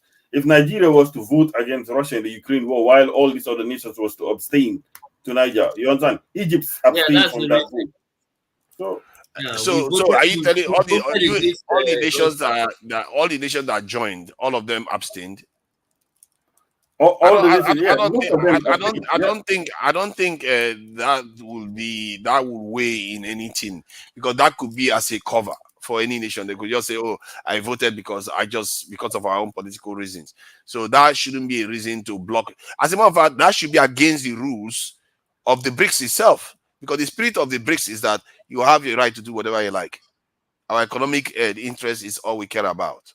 You see what I mean? It's actually counter to the actual at the core of because the whole purpose of the BRICS is to oppose the imposition of way of doing things of the West. So they are trying to counter all that. So to turn out saying, "Oh, because you voted against Russia, we are going to punish you for it." I just think that at the core of it is our weakness. That is what is creating these problems for us, and we don't accept ourselves. It's a lack of sovereignty. That's for sure. And then also the voting has to, because you have to think about it from the point of people who have to admit you in, how they feel about you and all that kind of stuff. You know what I mean? So it's how they feel about you. Yes, you may not like about that, but there's an admission process and all that kind of stuff. So if many of them have seen how you have behaved, especially lately, then of course, I'm not going to start a group from a group that I want to succeed with having a completely weakest link in there and all that stuff. Yeah, UFC. Thank you that because this matter, I'm going to try to keep it brief today, because I was just miffed and I'm tired of seeing. Man, I can't believe in this day and age we still keep going through this stuff. UFC. What do you think about what just happened? Because I'm happy for Ethiopia, but I have to be happy for our own people too. Yes, me too. I'm happy for Ethiopia. I think the vote against Russia in the UN, that was a major play in this current peak. I think Nigeria need to put its shade together so that we can move on. I pray maybe the next summit next year there will be maybe they will approve our application. Let's watch and see. Yeah, because I know let's watch and see. yes, I know there's another summit next year, so let's see what will happen. Yeah, I think it's annually now, and people are applying regularly now. But before now, they didn't open the door. So it's just this is the first year they've expanded it in how many years. So for all we know, they might shut the door again. And also, then they didn't pick Indonesia. There are a lot of countries they didn't pick. So Indonesia doesn't need BRICS. You see, most of those Asian nations don't need it. You see, we are the ones that need it. That, as a matter of fact, let me see which country that got BRICS that actually need it. Okay, Saudi Arabia needs it. They didn't pick Senegal. They didn't pick Nigeria. They didn't pick Kuwait, Kazakhstan, Honduras, Cuba, Bolivia, Belarus, Bangladesh, Bahrain, Algeria, Vietnam, Venezuela, Thailand. They didn't pick all these countries. Yes, and Venezuela is another one I would have thought that they should have considered strongly, because there are certain countries like they considered Iran, because I think part of the reason why they considered Iran because of the fact that Iran is very clearly anti-Western and also has capabilities that they want, not to mention oil. So, however, like the Asian countries, those ones for me is a no, because they are doing fine even without BRICS. They're already exchanging among. They don't need the dollar. Most of those Asian nations, but in the countries that I would have thought would need it, like it's Venezuela that is going through a lot of hassle from the Americans, and I feel like maybe they want to avoid getting too close to the border of America. Maybe they would have considered Cuba. Cuba meets all their standards really, and they would have considered it. For some reason, maybe they don't want to get too close to the border of America. They don't want direct confrontation, so maybe that's why I'm just spewing on that one, but. The fact that they turned Senegal down, because if you are going to give somebody on the continent, that's my point. If you're going to give anybody on the continent, you Senegal. need to pick certain. Senegal. I'm not saying Senegal. You can pick Nigeria. No. I'm not saying Senegal.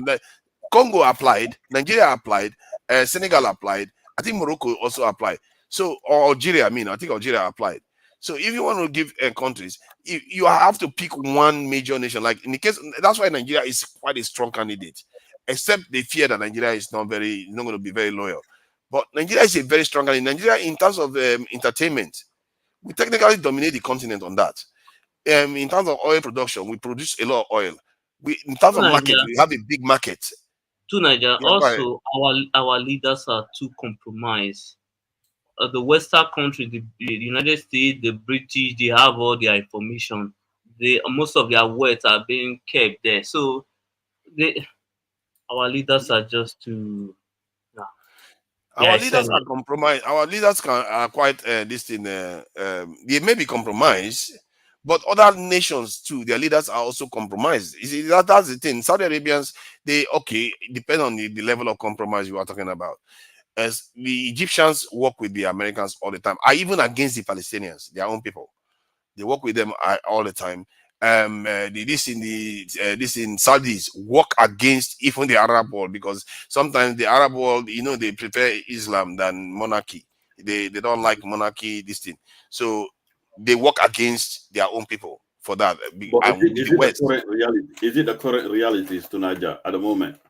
Is it the current reality? I think that reality still persists, because that's what gave rise to Bin Laden. Bin Laden didn't want the way the monarchy and the smooshing with Americans. So all those things, their tie is so strong. As a matter of fact, Saudi Arabia, almost all their weapons, almost all their security system is based on America. From what I understand, the United States and Saudi Arabia are not in good terms right now and all that kind of stuff. Yes, right now. To Nigeria, I saw a video of MBS. He said that he would do everything he can to unite the Arab countries. So I believe the guy just doing his best. You see, Saudi Arabia, they have reunited with Iran, so they just opened the embassy there now. So Saudi Arabia is trying to diversify their friendship, like, to other people and expand. They no longer trust the United States 100%. You see, why is this guy disgracing Peter Obi now? Why is he got Peter Obi's this and making this type of statement? I'm too emotional about geopolitics. I know nothing about geopolitics.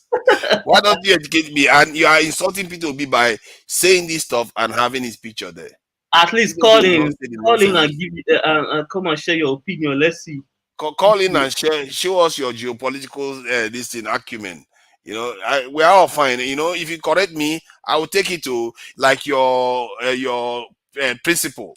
Your principle is humble. I'm humble. If you come and show me something that I didn't know, I will happily accept it.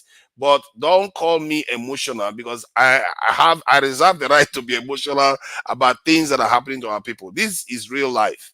If emotion is all I can express to help get the information or my feelings across, then I am willing to pay it. It's nothing compared to what other people have had to pay. So leave it at that. I don't, you're not respecting Peter Obi by saying these type of things, while you have his picture there.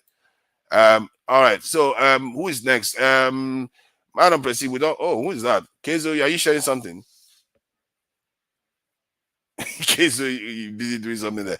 All right, so yeah, this is a short one, really. I'm going to be wrapping up in maybe 2 hours or 3 hours. I don't want to go too long this thing on this, because I went on a long bender this thing yesterday. But I just thought I should come in and let them know we are watching, we are seeing what they are doing. And that's why we have to be vigilant. Maybe if I didn't do this, nobody else would talk about it from this point of view.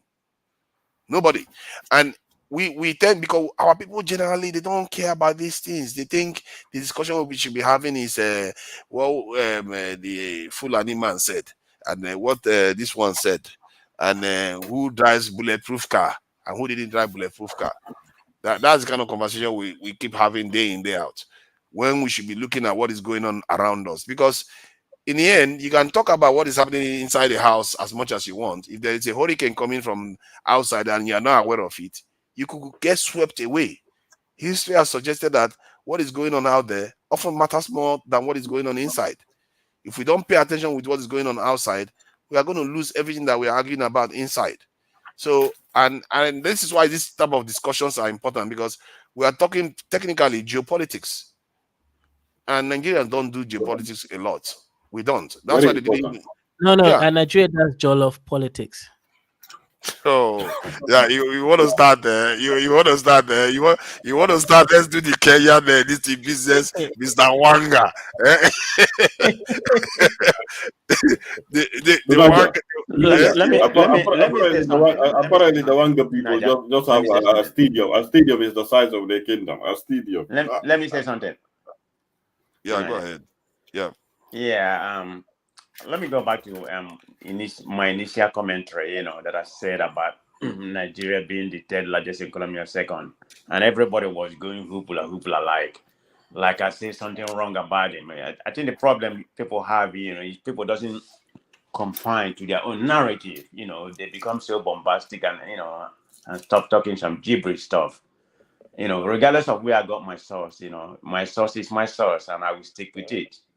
So I don't see why reason, some of you will be coming here, saying all those nonsense things you're saying, even in the chat, but that doesn't mean anything to me. And I said what I said. I will stick with my point of view, whether you like it or not. Mr.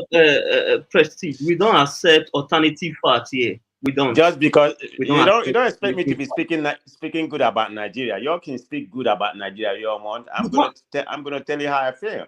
Whether you like it or not. But at least don't lie, sir. Don't lie. Don't lie. Who's lying? UFC, take it easy. Some of you are like house slaves. This is the problem with Nigeria. Man of prestige, take it easy. UFC, to accuse somebody of lying, it means that they are willfully misleading us. And maybe exactly, I'm telling you where I got my information. He's telling us where he's got it. What am I supposed to hold on? What am I supposed to lie?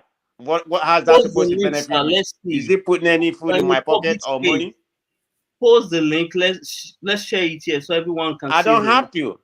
Okay. You take it or you leave it. Did you say food in your pocket? Okay. No, what I'm saying, you said I'm lying. What you lie for your own, you like to benefit yourself. Don't it? What is that supposed to benefit me? If I have to come here and call something. So you better stop using such a profound, because anything Nigeria is always negative. I don't have to come here and speak good of Nigeria. I have to say it how it is.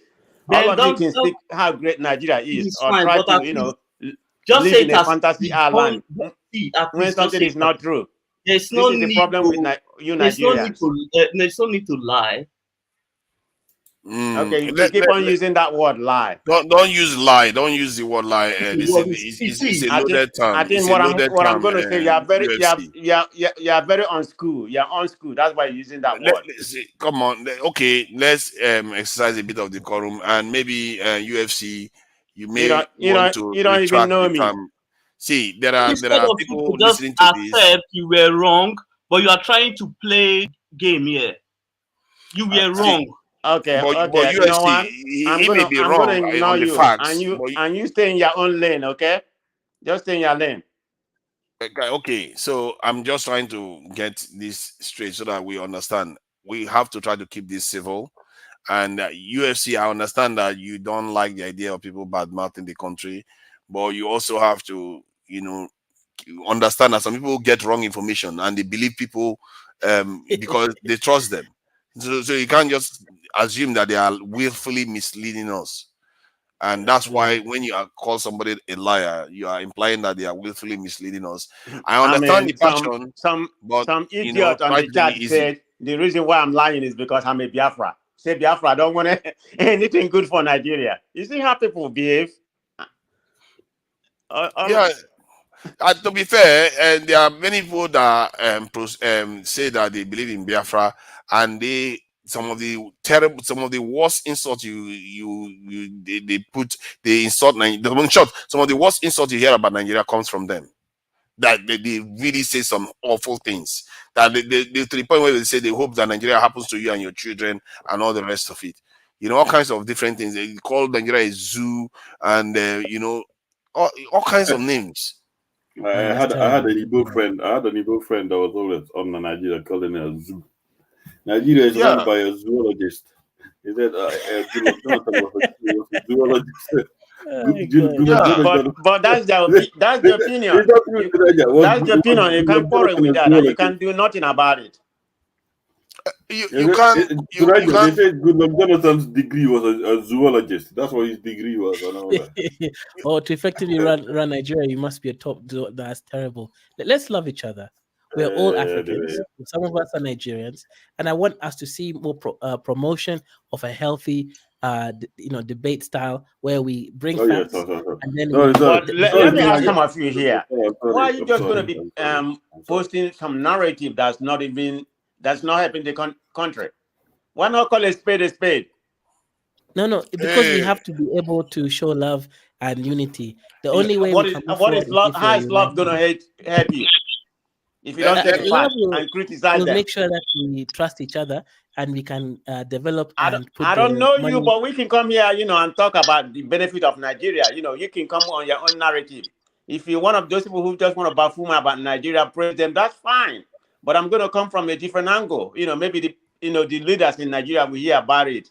Or like I said, or they've been practicing it it's like institutional coup. That's what's happening in Nigeria, in most African countries, and I'm going to keep saying it. And you can come here and speak about how great Nigeria is to you or whatever. I'm in Nigeria. Man of prestige. Do you know that there are nations out there that have done far, far worse things to their people that Nigeria has ever done? Okay, but everybody can't be speaking in one voice. Everybody can't come here and I agree with you on that. Be singing Kumbaya, But the reason why we highlighted that point, because some of the stuff we hear from fellow Nigerians is well above the normal. Then ignore them. That's what you do. Why are you so worried about that? You can't ignore them because that is part of the narrative. Because we were just talking about BRICS. Why do you think they chose a nation that has far less to offer than Nigeria? Because Nigerians, if you look at it on paper, But you're not more Nigerian than they do Nigeria. You're not more Nigeria. Even after they criticizing Nigeria, you're not more Nigeria than them. Just because they are more Nigerian doesn't mean they contribute. They are not. Just because they are not more, we are not more Nigerian than they are, doesn't mean they contribute more positively. They are contributing negatively. See, to Nigeria, we can criticize the leaders. At least don't condemn the nation himself. Criticize the leader as you want. I don't care. You can call Tinubu zombie. Fine. But at least don't downgrade the country. Constantly, he's relentless sometimes, and I think they need to rein that in a little bit, because you can criticize the nation. Even Americans sometimes they will badmouth their nation, but they don't go overboard, like literally overboard. Like you would think Nigeria is run by Satan himself. Nigeria is a giant of Africa. When Nigeria rises, the rest of Africa will rise. You see the problem with some of you. Some of you are delusional. Some of you are very delusional. Some other African countries has moved on, and you keep on thinking Nigeria is this paradise. Go and look to other countries, even Kenya. I'm not talking about GDP. Nairobi is more developed than I know they are using Chinese money and everything. But there are Kenyans that come to Nigeria, man of prestige, and when they go to Abuja, their mouth is open. Have you seen any Kenya in Nigeria? How many Kenyans? Yes, there's a lot of Nigerians living in Kenya. You see the kind of attitude. Okay, fine, you're allowed to have your view. That's not a very there's a lot of Nigerians living in Kenya. I'm just using it as an example. How many Kenyans living in Nigeria? My neighbors are Nigerian, actually. Are you living in Nigeria? No. Why most of us are running away? Let's why most of you are running away? That's a good question. I think the reason why is because let me say, some of us Nigerians, we are the ones who are creating the problem. And you will see some people, including the guy that is speaking here, they will come out boldly and tell you that person didn't commit any crime. This same person that is speaking here now, they will come me online and say, no, that person didn't commit. No, that means Osama bin Laden did all that what happened. That they destroyed the Twin Tower in America. He didn't do anything. He didn't commit any crime. Then why did America hunt him? What the fuck is that? He says that is afraid of the current crop of leaders So I in Nigeria. don't understand. We cause a lot of problem to the country. We think, see, the leaders alone are not the problem. Nigeria themselves, including me and you, we are part of the problem.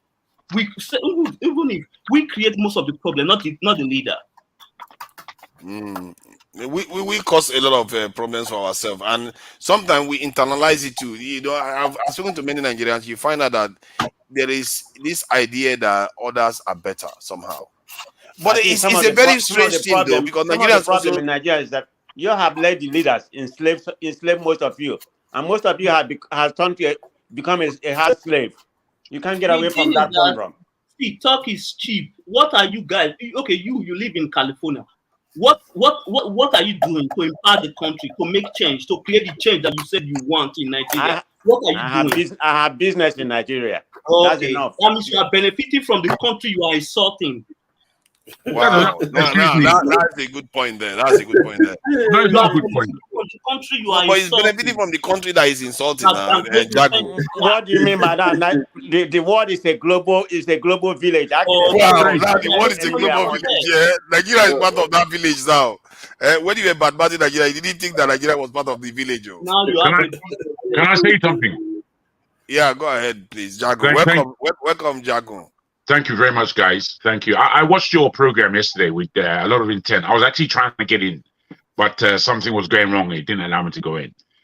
Because that yesterday's conversation was a highly important conversation to have, especially based on our global diaspora, not just Nigerian, just black people across the world. However, the way we were having that conversation was full of sticks and daggers, and it really didn't come together as people in a conference sitting across the room from each other having a serious discussion. It turned into a playground, I'm afraid to say. Yeah. Today we're about to do the same thing. If we as Nigerians don't think we are responsible for some of our downfall, then completely we're stupid. You're stupid if you cannot criticize yourselves and yourself, government and people included, then you're stupid. I'm afraid you live in stupidity because you want to be proud and you don't want to hear truths, and you might start crying because of your emotional imbalance. So let's get things straight, please. People have a voice in order to express their pains, their conclusions, and their apparatus that they are using to develop themselves. That's why people speak. Now, when we speak together, all we see is abuse. Oh, you're abusing me. Oh, I mean, are we children? I keep listening to the way we speak and communicate with ourselves, and we sound pathetic. Let me just say this. Today, I saw a video on my WhatsApp, and it was of a Jamaican man. He was speaking about Nigeria. And he was so angry with the position Nigeria has taken with the whole Niger project. He ended by saying that you Nigerians, you think you're so intellectually above everybody else, and you lord it down on us people who have been slaving out here for 400 years. This is his words. Then he said, if Nigeria attack Niger, that the rest of us in the rest of the world were coming to Nigeria to kill and slaughter Nigerians. These are his words. Now, I don't agree with that sentiment. However, I do understand it. It's because of our folly, our complete lack of understanding of the world that we're actually living in. We are living in a global village. Everybody's taking his piece from everywhere. And we're here trying to see how we can tear each other down and not understand that we need real communication about the position that we're in this world. Not lording it, oh, I'm a Nigerian, don't speak bad about Nigeria because it might make me cry. I mean, that's pathetic. It's pathetic position to take. I'm annoyed. I'm afraid I'm annoyed. I'll go on just to say this. BRICS in itself. Before South Africa joined BRICS, Nigeria was invited. But the slowness of the Nigerian government, when they cannot think straight as to what they need to do in order to uplift their people, uplift themselves. They're just looking to see what the next move is, but they don't have an agenda. We don't have anything in mind. We don't have foresight. We are lacking seriously in being men. You're a man. You're born a man with a dick, for fuck's sake. Why are you pretending that you're walking with a pussy? You're behaving like pussies. I can't stand it. I honestly can't. That's my submission. Oh, that's new information. Tonight, that's new information. Nigeria was asked to join initially the first time, and they fumbled the bag. It would have been called BRICS. BRICS would have been the name, and that's where we are. We're on the very brink of it. But look, we're still not playing the game. In fact, instead, we have a leader who we've allowed to steal the commission, the mandate to lead our country, and his first notion was to put the country in panic with the way he took care of the fuel subsidy. Yes, or the fuel subsidy. Thank you. And the very next blunder was to make utterances against Niger. I mean, we've got to wake up. We're sleeping, truly.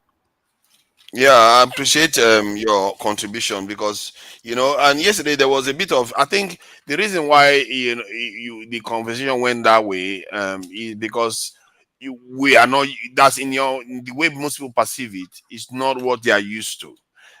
If you like in the internet, you're on the internet and you have here, you go to some panels, it can get very, very, very, very heated, but it does calm down. And then people, come to their senses, and everybody, it does calm down. So, but this channel, in terms of the Dr. Damage's end of it, because there are the people that are listening to it are not of that kind of persuasion, we have to keep the conversation a little bit with more, clean, with the, because their children, the children could be listening.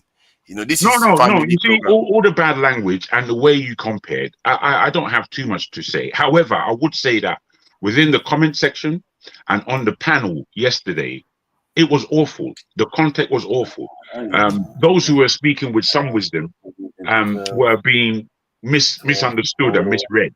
So the what was carrying the focus yesterday was largely the American way of looking at things.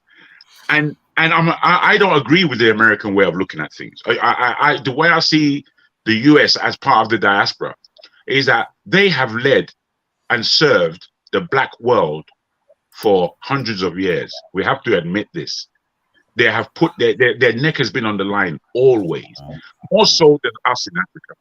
The Caribbean have done a great job of representing themselves politically where so many issues are concerned, if we read our history and have any understanding at all. Now, these things have happened. In that they have happened, when is it going to be our turn to lead the black diaspora? When is it going to be our turn to take serious responsibility of our global black family? We're just pontificating about rubbish. Talking about what? We're Nigerians. We have oil. It's. I mean, when have you tasted any oil? What have you done? Where has oil ever put money in your pocket? You're just boasting for another man. You're rubbish. It's just such rubbish. I mean, we got to wake up. We got to. But we're sleeping, fast asleep, having idiotic dreams that would only bring us to calamity. Yeah, right. I think shout out to you, brother. But you're telling us to wake up. So what's your solution? Don't be stupid. Don't think I'm silly. No, I've got serious solutions. I'm not going to break them down on this channel. If I get the opportunity, my friend. I see. My friend. So basically, you come from my friend. If you're going to listen, if you ask a silly question, I'm going to give you a righteous answer. Right. Brother, the moment you say you're not going to break it down right now. Kezu, take it easy. Take it easy, Kezu. Let's not. Yeah, do I'm gonna this. think the brother had a chance. Let me speak, brother. If you're gonna talk about how other people are, allow me to answer your question. You're not gonna break it down. That's answer enough. My fair. This is that. Okay, you've accepted that answer. Now you can go away. What I'm saying, my friend, is that I have plenty of solutions because this conversation. Wait, my friend. Just wait. This conversation that we're having is not the first time I've had this kind of conversation. I'm an old boy. I'm not a young man. So, and I've always had Nigeria and Africa and black people in my heart. And as much, I've opened many business in England, in Africa, in the Middle East that focus on our development. I've done it. I know what it is. The last business that I opened up was something called Expo Africa. It's something I could break down to you, but it's massive. It's not a small project. So I'm not going to break it down here. However, if I'm called to the table to submit my ideas, I can do it, bro, without a joke. I can do it. Can you do it? Ask yourself the same question. Yeah, I can, brother. You do realize I have a company in Ethiopia. I employ Ethiopians. Well, I don't realize. You're telling me now. This is it. This is why we shouldn't point the finger as though we know who each other is behind this screen. We don't know. I asked you to answer the question. You said you won't. Yeah, but you really submitted that the way I put it to you wasn't sufficient. So I'm now breaking it down to give you a picture of who I am and who it is that you're speaking to before your idiotic pontification begins. Jargon. No, bro, I'm not happy, bro. I'm not happy at all. I think you came in really cross today for reasons of listening to the panel. For reasons of listening to this panel and seeing how Nigerians are still conducting themselves as though they're in the playground, as though we're having a kiddies fight. Right now, though, you are doing the same thing because he was. No. What I'm doing right now, bro, I've given you a context of where I'm coming from and where the whole world is looking at Nigeria. We don't seem to understand that the whole world, especially the black world, is just looking at Nigeria and thinking that we are the most stupid people alive. That's what they believe in. But we don't care. We don't have to care because, I don't know. I just don't understand. I do not understand. So I put to you, bruh, that we're having and continuing to have a selfish, childish discussion. We as Nigerians here on this platform, we should be able to agree more than we disagree. However, we're just finding all these small aspects to talk about. Like kids. You don't know how it sounds. If I don't believe I sound like the people on this board right now. I believe that the way I'm sounding is somebody with a passion for Nigeria, a passion for my continent, a passion for my people, and I'm putting the thing forward. That's what I believe I'm coming from. So I don't need any misjudgment. But I think that's what Kezo represents. But Kezo is a bit more soft-spoken, and he actually is putting the work in. Like he said, he's doing some work in Kenya, just like you are doing. We are all trying to do the best we can, and I think sometimes we have disagreements, and we have the different approaches. And while you were watching us yesterday, it might come across as it's chaotic, but because we have a common ultimate goal, I think that is a uniting factor. And the more we talk to each other, the more we get used to listening to each other too. Like there are certain things Kezo will say to you. If he says it to me, I'll just laugh it off. Yeah, I hear you. And I must say, it's true what you're saying. I did come on with some emotions, but my emotions didn't leave my mind. I would put my apology to Kezo for being abrupt. But I would prefer that people try to take the tenets of what people are saying rather than looking to argue. We can't just be arguing. Nigerians, we love arguments. We love it. But here we have to grow up. Here on this platform, we have to conduct ourselves with a degree of humility and a degree of consciousness. We can't just be snapping at each other, willy-nilly about small points. Can you take the gross of what somebody's trying to say? Because we don't all communicate the same. We have to take the gross, the good, and leave the rubbish. Didn't you call me an idiot without hearing my I argument? apologize, though. I hope you heard me apologize to you. Right. I don't know if you accept it. I take no issues. I apologize to you. It's not. I don't know who you are, as you don't know who I am. So I'm just again looking at what I saw as the context of what was being spoken about between yesterday and today, and where is it taking us anywhere? Because my brother, forefather, I look to this channel to be a platform of some level of excellence. And I don't mean that word Nigerian excellence, black. No, excellence in terms of that's what we need. We need to offer each other our excellence. We cannot offer each other bite-sized nonsense. We can't. It's not edifying. It's not going to feed us. It's just going to send us the wrong way. You know, I'm an old boy. I'm not a young man. I've been there a long time, and I've seen it. I've seen it with my own eyes. I've seen the Biafra War. You understand? I saw what it did. You can understand what war is. It was the most disgusting thing. It began all the terror that we see across Africa. That Biafra War that we had in our country. It was the first of the kind of upheavals within a country and within nations across Africa. It was the worst thing in the world. It brought up the Red Cross discovered so much of how they need to practice their profession because of Biafra War. But we now will speak with the word Biafra like we have no real understanding of what it meant and what it was. It was pain. And we're about to go through that same pain again. And we're about to... Enough. Let's carry on with the show. I'm sorry. No, it's good. I'm happy that you... This diatribe will not stop. Like, you get me? We get you, brother. We get your point. No. Okay, good. I heard you too, that was a good one. You know, what that did just now reminds me of Najama when we were there. I think you know Najama Jagu. Najama does that. Like when somebody says something and he's tired of listening. No, I was actually distracted, but I just started hearing background and I was like, oh, these guys, their point is getting lost now because you're saying it. Well, my point would be lost, maybe, you know, on somebody. Because the guy's not engaging you back, so it just starts to be repetitive. But anyway, I didn't repeat myself once. I actually did not repeat myself. I'm not like that. I don't speak in that way. No. Okay, no problem. No disrespect to you. All it is that maybe you don't like the sound of my voice, or maybe you feel. Let me land. Maybe you feel told off. You get me? Which I can understand. You know, it's not everybody's voice that is going to be appealing. Okay, no problem. Let's make further points. Let's make further points on the main topic because this is quite a serious it is.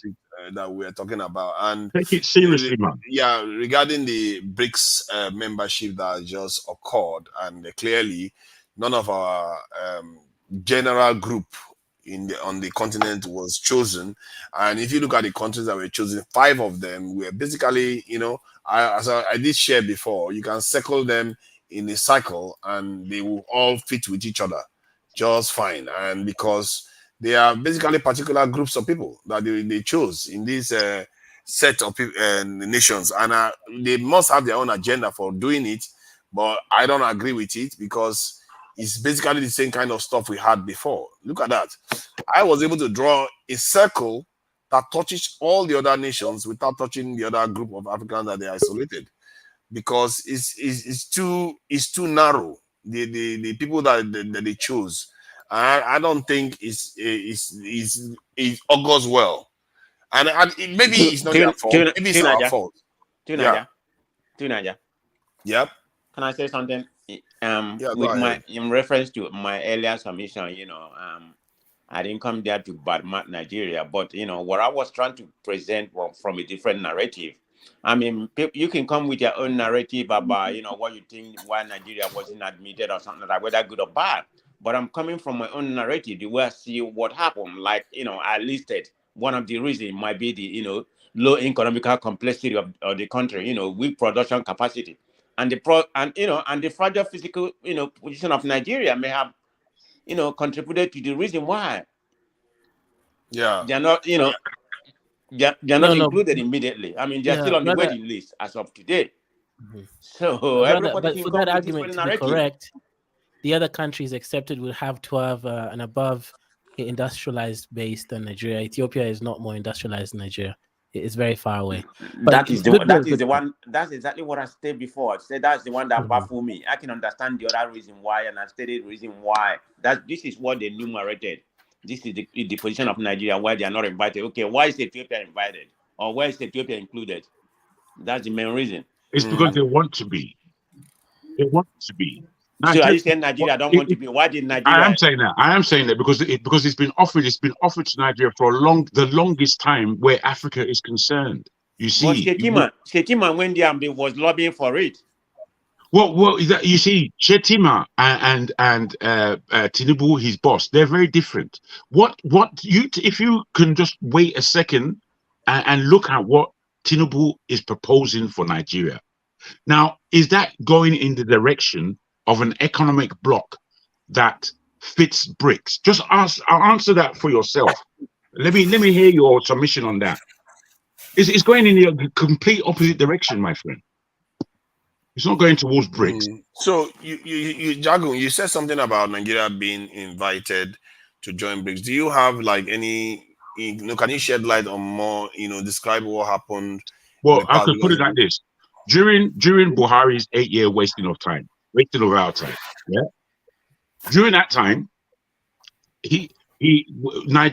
Africa was coming together to form the African Trade Association. I know it's got its own term, but I think you understand what I mean. Nigeria was the last to sign, or second to last, after Eritrea. Nigeria should have been the first. It should have been Nigeria's idea to do that, but they were the last to sign. Let's wake up and understand what our government is doing. They're leading us the wrong way. We know that internally when we are living in Nigeria and suffering under this pressure. But when we look globally, as you rightly said, the house that we're living in, the protection starts from the outside. So we have to understand what's going on in our atmosphere. But Nigeria is living, unfortunately, in its own sick atmosphere.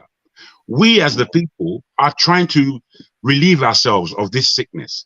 But the people that we encourage or vote in and the squabbles that we have amongst ourselves are not going in the correct direction. We have to make a full about turn. It's like that. And we are not. All we're doing is seeing small things and thinking that, oh, we should be involved there. Why aren't we involved? We're not involved because we don't want to be involved. The government do not want us involved. Because we would have been, after Brazil, after Russia, after China, after India, it was next for Nigeria. It was the South Africans who still remember the pain of the Oyinbo on their back that said S. We are trying to pretend that we are Oyimbos. You are right there. I think you have a point there. That is forms why Nigeria is always seems to be hooked to Western this. I think let me just play this as a form of break, really, so you get a context of what I'm talking about. Why the choice of London? This is an indication of for want of a better word, of a neo-colonial mentality.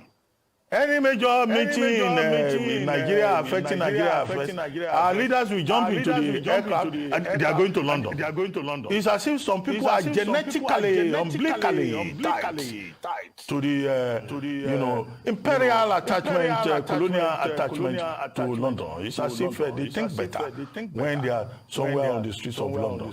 And maybe it's a psychology. You see the problem. This is what is being highlighted by our leaders, and maybe some people say that this may be the reason why they didn't invite us. But I think this may be the reason why we didn't put ourselves in a position to join, because we are often too focused on running to London, Paris, Washington, begging them for scraps. It took Nigeria years to get a World War II look-alike aircraft called Tucano. And that is so pathetic. Really, this is Nigeria we are talking about. Pathetic. And this is what our leaders have brought us to. They brought us so low that now anybody can jump the queue ahead of us. And we are big for nothing. More than 1 billion people within this group. West Africa, Central Africa, East Africa is more than 1 billion, but none of them registered in this choice that was made recently, because we didn't make ourselves count for anything, if just for the market alone. But for Father, what do you expect if Nigeria should go right now, like they did the meeting, and you are expecting Nigeria for them to just receive Nigeria? I don't think it works like that. You understand? out to what Nigeria is doing right now with the Niger thing and everything. Sometimes they want to treat them, they want to see their seriousness. Nigeria will always get it. You understand? Because you need big nations. If you look the EU thing, you look the Schengen thing and everything, it's about the big nation in Europe. So Nigeria will always get it, but they just want to see their seriousness, how committed they can be. You understand? And what they also stand to gain from Nigeria. Because at the end of the day, if Nigeria is not an industrialized nations and everything, what deals any other person want to do with Nigeria? You can't do anything with Nigeria. You understand? So these are the things. So at the end of the day, we Nigerians are the one that call ourselves these giants of Africa. But our giants sometimes just look like population. You understand? If you take population out, you can't see anything. You understand? Like you used to say all the time, our group IQ is low. Our individual IQ may be high up there. You understand? But our group IQ is very, very low. So until we get our hearts together, it's just going to be hard for people to recognize us. Let's tell ourselves the truth. We've seen Nigerian business in the UK. We've seen Nigerian business in the US. When you ask them, what plans are you having to go set a branch in Nigeria? These people will tell you I have a branch in Dubai, in Europe, UK. Yeah. But nobody tell you, what do we do in Nigeria? We just go build house, our residential home, what I call our ceremonial cemetery, where we know this is where we just want to go die and everything. This is what we do. And it can be very, very painful.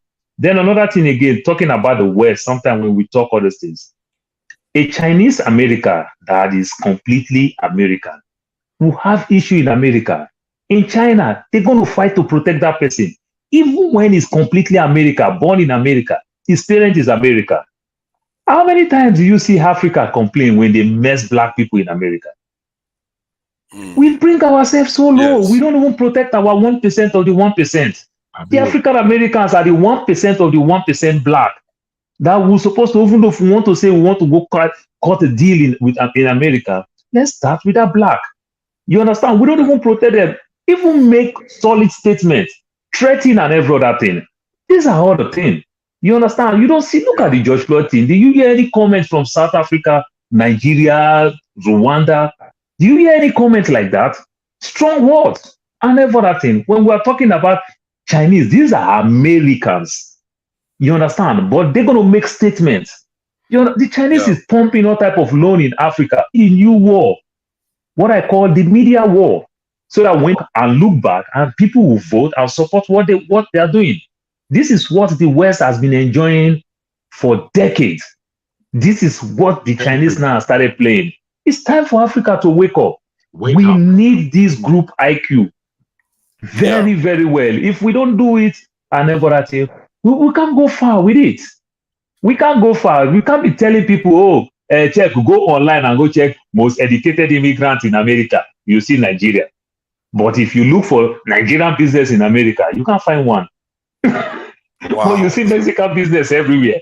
So this is how the thing. You understand? But the Jewish is literally, when you hear the word forefather, gentrification. That ask yourself why people have started hating the Jewish very well. They are buying up all these properties. Yep.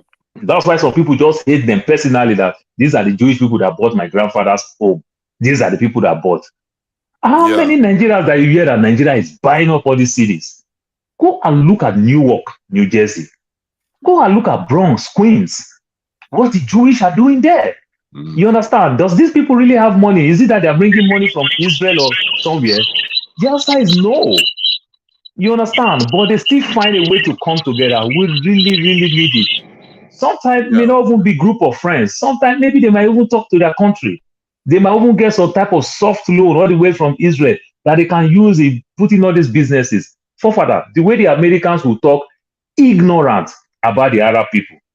But let me bust your bubble. If not 70 to 80% of the gas stations in America owned by the Arab.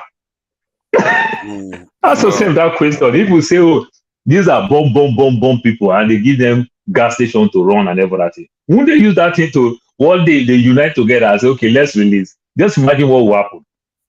But they don't think like that when it comes to business. You understand? So when you really look at all these things, you'll be so marveled. And this thing is really, really affecting us in terms of immigrants, your stability and everything. Because forefather, if you landed in UK, you landed in America, the first person you meet, your first point of contact, if you don't have very strong personality, that is who you become. You understand? If you landed in America, you squat with somebody who is a cab driver, possibility you're going to drive cab for the next 10 years, even when you have 2 master's degree while you are coming. You understand? But if you landed in the house as a doctor in Nigeria and your friend who is a doctor in America, you're going to, come on, what will you read at home? You understand? All the medical journals is what you read. Even though if you want to fail that test for 10 times, they will still encourage you to keep writing it till you pass it. You understand? But if you meet a cab driver, if you meet somebody who do what we call group home, go clean people's house and everything, you're going to do that shit for so long. You understand? Let me add something to what you said earlier on before, it goes too far regarding the, how Africans don't say anything when they see stuff happening in America. That is very true, because sometimes I actually wonder that Nigerians go to the UN Assembly every single year, and they don't make any contact with the communities there. It's like they will see their cousins. They're like, no, let's pretend as if it didn't happen. Let's just go the other direction. They don't make any contact. Nigeria has been going for over 20 years. Is asking for permanent seats. They don't know how to cut this. Africans have been begging for permanent seats. We are begging for permanent seats instead of us to just simply walk out. Just walk out. All Africa, just walk out. But guess what? Do you know every year that they do this UN General Assembly meeting, they run a documentary. You discover that all the African leaders is living in all the 5-star hotels with all the best luxury cars. Meanwhile, you see rich country. That's what you can imagine the nonsense. You are begging, but you are the one that is living in 5-star hotel where you want to pay one night $40,000. Gone with all type of luxury cars. Instead of you to just simply walk away, since they don't even recognize you people. Just walk away. Just walk away. That's a sign. You know the word they say silence is complacent.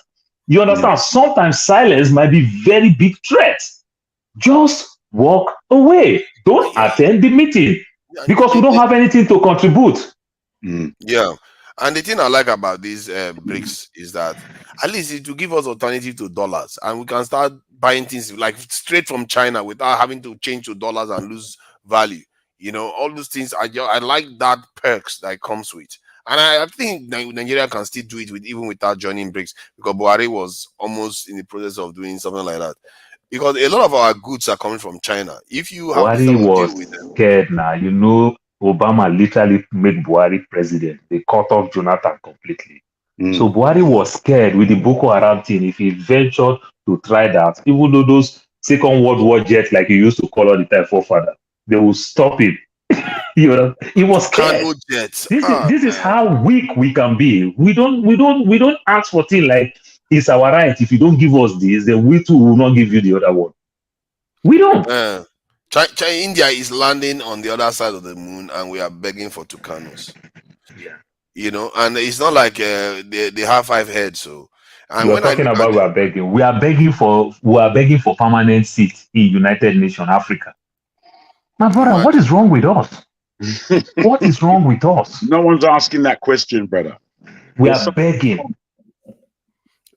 Because all we seem to know is asking, as if asking, it just betrays weakness. When you are worth something, people will ask you to come because they need you. They need your input. Because without you there, the party is not complete. Nigeria. If we are not useful, the US will not put their embassies in Nigeria. If we are not useful, if all these countries are not useful. In this emerging world where there's a narrative or an impulse for multipolarity or multiple relations, I think it's very important for Africans as well to actually solidify the relationships within the African Union, as in look internally and make the African Union work, or make the regional bodies really work effectively, have really real relationships as well. yes, you're free to have an alternative relationship like in the BRICS, but you can also, and then it's down to each nation to see what relationship you rate the most as well. I think it's okay for us to do that as well. But while BRICS exist, because it's not just Africa alone to Nigeria, it's like many parts of the world that are kind of disgruntled about the current state of affairs. So it's not just Africa alone. You have Thailand. I couldn't even believe Thailand and all that stuff. You have Indonesia, all these other countries, they're all interested in this and all that kind of stuff. So it's literally the global south right now. So there is some credibility to this group to act as an alternative, development bank from the IMF and all that kind of stuff. Maybe it might not replace it, but it's an alternative. And as the more people join it, the more good it is. And as one man Mo said and all that stuff, the world seemed to operate at least at a more equilibrium when you had two powers that could juxtaposition each other as well. So I give credence to this, but obviously us Africans, we must not completely be reliant on it. But it's another relationship that we can have with the world and all that stuff, and perhaps even still maintain other relationships. But it will be great if we could. It will be great if we could actually develop our own internal relationships. What do you think about that, Yeah, I think I wanted to address the point about having powers being in juxtaposition, you know, kind of against each other. For me, that is a state, you know, a state you have for a period of time, and as another power, let's say in the context of us in Africa, if you rely on the fact that they are in juxtaposition with each other for a long period of time, sooner or later, that juxtaposition will change to alliance, at least of convenience, and they will come for you. And because we've seen this happen before, that's why I always learn my lesson from Berlin Conference. Because before then, the Europeans were competing against each other, and then sooner or later they came together. They realized that, you know what, let's just come together and take over this whole business. Why are we fighting each other over it? So they had their Berlin Conference, parceled of Africa, and they agreed how they're going to divide it up, and that's what they did, because they become more effective. They'll unite to do that. And I think what would unite the Europeans with the Chinese people who are completely ideologically different? The Europeans with the rest of the global south. A world where Europeans believe that they won't trust anybody else to rule the world if they won't trust a world without them in charge. What would unite them with that and all that stuff? I'm not saying it's not possible, but what else will unite people? What has always united them? More resources. When they use up whatever they've got among themselves, and they realize that they are getting diminishing return by competing against themselves, then they will decide that, you know what, let's just work together, split it, and that will be it. If we remain weak, because power abhors vacuum. If we are not strong, we will create instability and they will come for us. That is how, and that's why in a way it's not even their fault. We are the ones creating the weakness. And if we are strong, just, you know, that there's a reason why US and Russia hasn't gone head to head, because both sides are strong enough to resist each other and know that if they go to at each other, they're going to destroy each other. We have created a situation whereby they can come for us and there will be no consequences. So we are the ones creating the problem. Were we colonized because of our perceived sense of weakness as well? They perceive weakness in us, so we were colonized and all that stuff. Or like Japan, they didn't do that. They didn't do that to them. I think what they did, see, the thing about Japan is that Japan is doing very well because of the Chinese. Conversely, which is weird to say. The reason why they are working with Japan right now is because they need Japan. Because Japan historically. No, if I may, historically, I think this question is very good. Historically, the Japan, both the Jagun, just hold on. Sorry, just hold on for a second. There's somebody in the background that I have not seen before, and I want him to you know, authenticate him very quickly when he comes in. So Horsefall, I can see you at the backstage, and when I bring you in, you got 1-2 seconds to say something, okay? And 1, 2, you are on now. Horsefall. Yeah. Nice one. Horsefall, isn't it? Yes, yeah. Thank you for coming in. Yeah, I just thought I should authenticate you, because we do have weird people who show up sometimes. Jago, sorry, please go ahead. Yes. welcome, Horsefall. In the context of Japan, Japan was a very sophisticated nation before anyone landed there, as were we in Africa. The difference with Japan is that they abhorred any culture that wasn't their own. So the contact that they had with the Europeans, beginning with the Portuguese, was at the barest minimal. You understand? They began trading with them and doing things, and then at the one time they brought Christianity to the table. A few Japanese changed into Christianity, and the emperor decided to throw everybody out and lock the country from European homogeny. They came in once and twice again. The third time they came in, both the British and Americans came in with gunboats to say, you Japan, you have to enter into the world economy.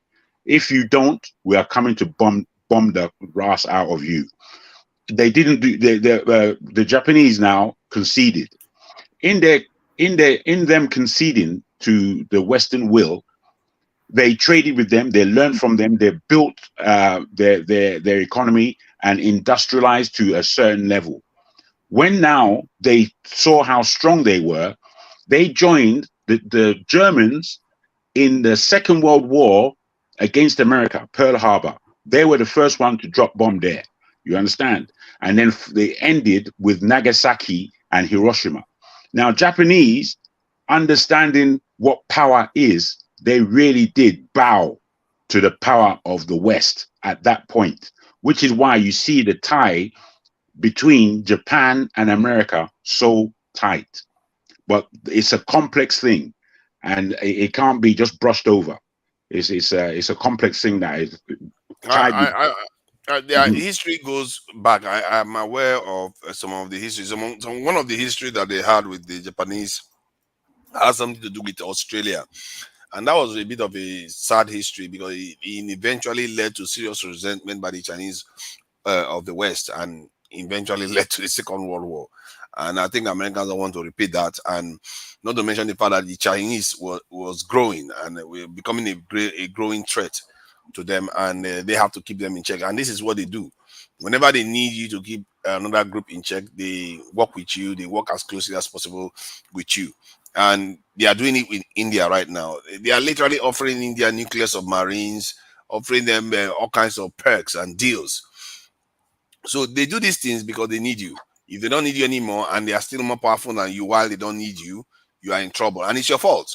And this is the thing about the Asians. You have to, what the Chinese did, if they hadn't done it, I don't think you will see the development you are seeing right now in Japan or in South Korea. You will not see it because they will also sorry. When you say, if I may ask, when you say that you conflicted a bit between China and Japan, I'm trying to understand your narrative between China's and Japanese growth because they're quite different. Yes. So, the reason why I say that is because they are more amenable, let's put it that way, to working with the Japanese and the South Koreans because they need them as a counterweight to China. And China, because China is growing quite rapidly, you can see with the way they are maneuvering right now, they are lining up those nations all around China, trying to kind of blockade China in there by forming alliances with different people around China. And India is one of their biggest linchpin. Hence, the deal that they had with India just about 4 to 5 weeks ago, giving them all kinds of major perks. So they do these things because they need you. And if you think if China wasn't there, they would do that deal with India, then they won't. Because they don't want to advantage India in any way. And they did what they did for China too was because of the Soviet Union. You see, the way they play this game, when they have a big threat and they know that somebody can help them deal with that threat to an extent, they are willing to give almost anything for it. And what bothers me is that we have not even made ourselves worthy in any way to merit that kind of deal. Or maybe we are worthy, but we have not even realized it or even willing to make our case for it. Because can you say perhaps the people who you fear have an agenda towards the development of black peoples around the world is actually skewed somewhere else rather than all a whole bunch of other people, right? Like it's a certain type of people that are quite adamant about this. It's just for the case of Nigeria. It's just Nigeria is currently politically inconvenient as well because BRICS say the economy, and that's where Brazil and all that stuff would like to go, but Russia and China would like to go politically as well. Make BRICS a political kind of body as well to just participate on NATO and all that stuff. But Nigeria is currently inconvenient for them to work with as well. It's just as simple as that and all that kind of stuff. But would you say, Tunaja, would you say, because what you just said right now is quite important, which kind of people are so desperate and are so against the development of African type of people around the world? You know what? I don't think it's a conscious in their mind to be against Africans. If there is any group that will be against Africans just viscerally, I would say is the ruling class in India, because they encoded it into their religion. So something you encode into your religion, you abhor the people by default. The others is just based on either envy and the fact that we are weak. When you are weak, people take advantage of you. It's not personal. Do you think some people can have this logic of saying, okay, we are this and they are that, they are the opposite of us, so obviously you must terminate them. They are completely the opposite of us and all that kind of stuff. Can I punch in real quick? Sorry, can I hold on, let Tunaja answer that. Let Tunaja answer that, then you can bump in. Tunaja, do you think some people can be of the mindset of thinking they are clearly the opposite of us, they are clearly the most opposite to us and all that stuff, hence why if we cannot get along we must terminate them? The only people that I think will feel that way at this stage that I know of will be the Indians. That's literally that. No, I wouldn't say no, and even them. I would not say they will want to go and wipe us out. I don't understand what you're saying. The Indians. Because of their caste system. I'm talking about because of their caste system. But you know the caste system was set by the British. It's not their religion. No, we have to speak accurately. It goes further back. It goes further back. No, my brother, I'm telling you, you have to read the history. You have to read the history. It's the Oyinbos set that thing up inside their religion. The Oyinbos aren't to be played with. Let me say this: if you understand that we have been at war since this guy who conquered most of Europe and Asia at the time, Alexander the Great, so-called. By the time he set up Alexandria in Egypt, we were at war with the Europeans. The Europeans, Greeks especially, have understood the power of what is African. Now they set to steal their technology, their understanding, their religion, and everything. Because at that time, in terms of influence, Egypt was influencing the whole planet. You understand? The whole known. Let me just read this to you. It says, thus, it seems that the Hindu caste system began to solidify sometime between 1000 to 200 BCE. So well over 2000 years ago, when this stuff became codified. There are histories going back in antiquity that have battles between both groups. I'm aware. So, I'm aware. The thing is that the caste system, the way it is today and the way it's now embedded, is not a threat to Africa, because we are still under that same caste system. We call it colorism. You understand? We still have that same issue. However, Indians are not a threat to Africans. The threat to Africans is coming from ourselves and the Western homogeny. That's what's going on.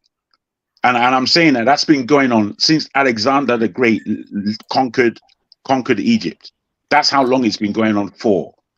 They've been but that type, you see, the difference between that type and the other type, the one the Indians have, is that the type you're talking about is based on exploitation. It's not based on any deep religious reason. No, it's not. There's nothing so religious. that is why the Indian one Nothing is slightly spiritual about different. it. Nothing But spiritual about it. Tunaja, it can come up from the point or the mindset that because you are the most opposite to me, you are the most different to me than any other person. That means you must be the undesirable. I must get rid of you. That's where certain people who are extremely racist can end up concluding. Not because they are expecting or they have a religious reason. It's simply because you're the most different to them. I'm not sure that is the base. See, maybe you are right. I think that is one aspect, but it's when you pose a threat that's when people tend to come for you. And I've not really seen historically that people just look at you just because you look different. That's the reason why they come after you. Otherwise, people will just kill all the dogs and all the cats and all the rest of it because it looks different, isn't it? So my take is that there's something else has to be on top of it. There has to be a historical vendetta or blood feud that has occurred. But in the case of India, it got to a point whereby they codified it into their religious system, that they have a whole class of people that have gone for generation after generation. The reason why I consider them a threat, the reason why I consider it a threat is because if Africa does well, let me just give you an idea what the picture I'm trying to paint. If Africa is doing well, those black people are doing well, it could upend their own society, because generally the darkest ones are the Dalits that they treat as, the untouchables, as they call them. So it could upend their society, because those Dalits will be like, oh, those people are as dark as us. Look at them, they are flourishing just fine. Why should we be treated like rubbish here? They will oppose them too, because those ones were once at the top. The darker ones were once at the top.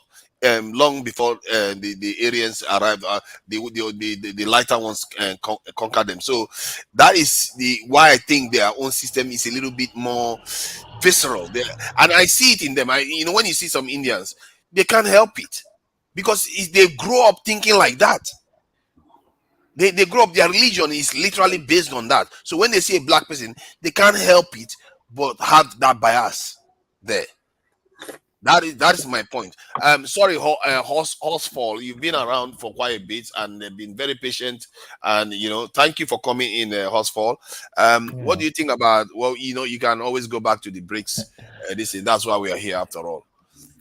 Well, firstly, I would by the way, good evening all. I would disagree with you. I don't believe India is a threat to Africa. They have almost zero influence in Africa. Oh, sorry. Maybe I spoke a little. I didn't make myself clear. I didn't say India is a direct threat to Africa. It's just that the question was about who will viscerally want to come after us. That's the question I was answering. They are not a direct threat. They are not close, and all that put together. Sorry, go ahead. Okay, if you say viscerally, India did not colonize any African country, so I still don't classify them as a threat. They didn't have the capacity to. It's always been Africa and the West. Yep. They've always been our biggest threats. They came, divided, and they conquered us. Even up till today, they've kept us in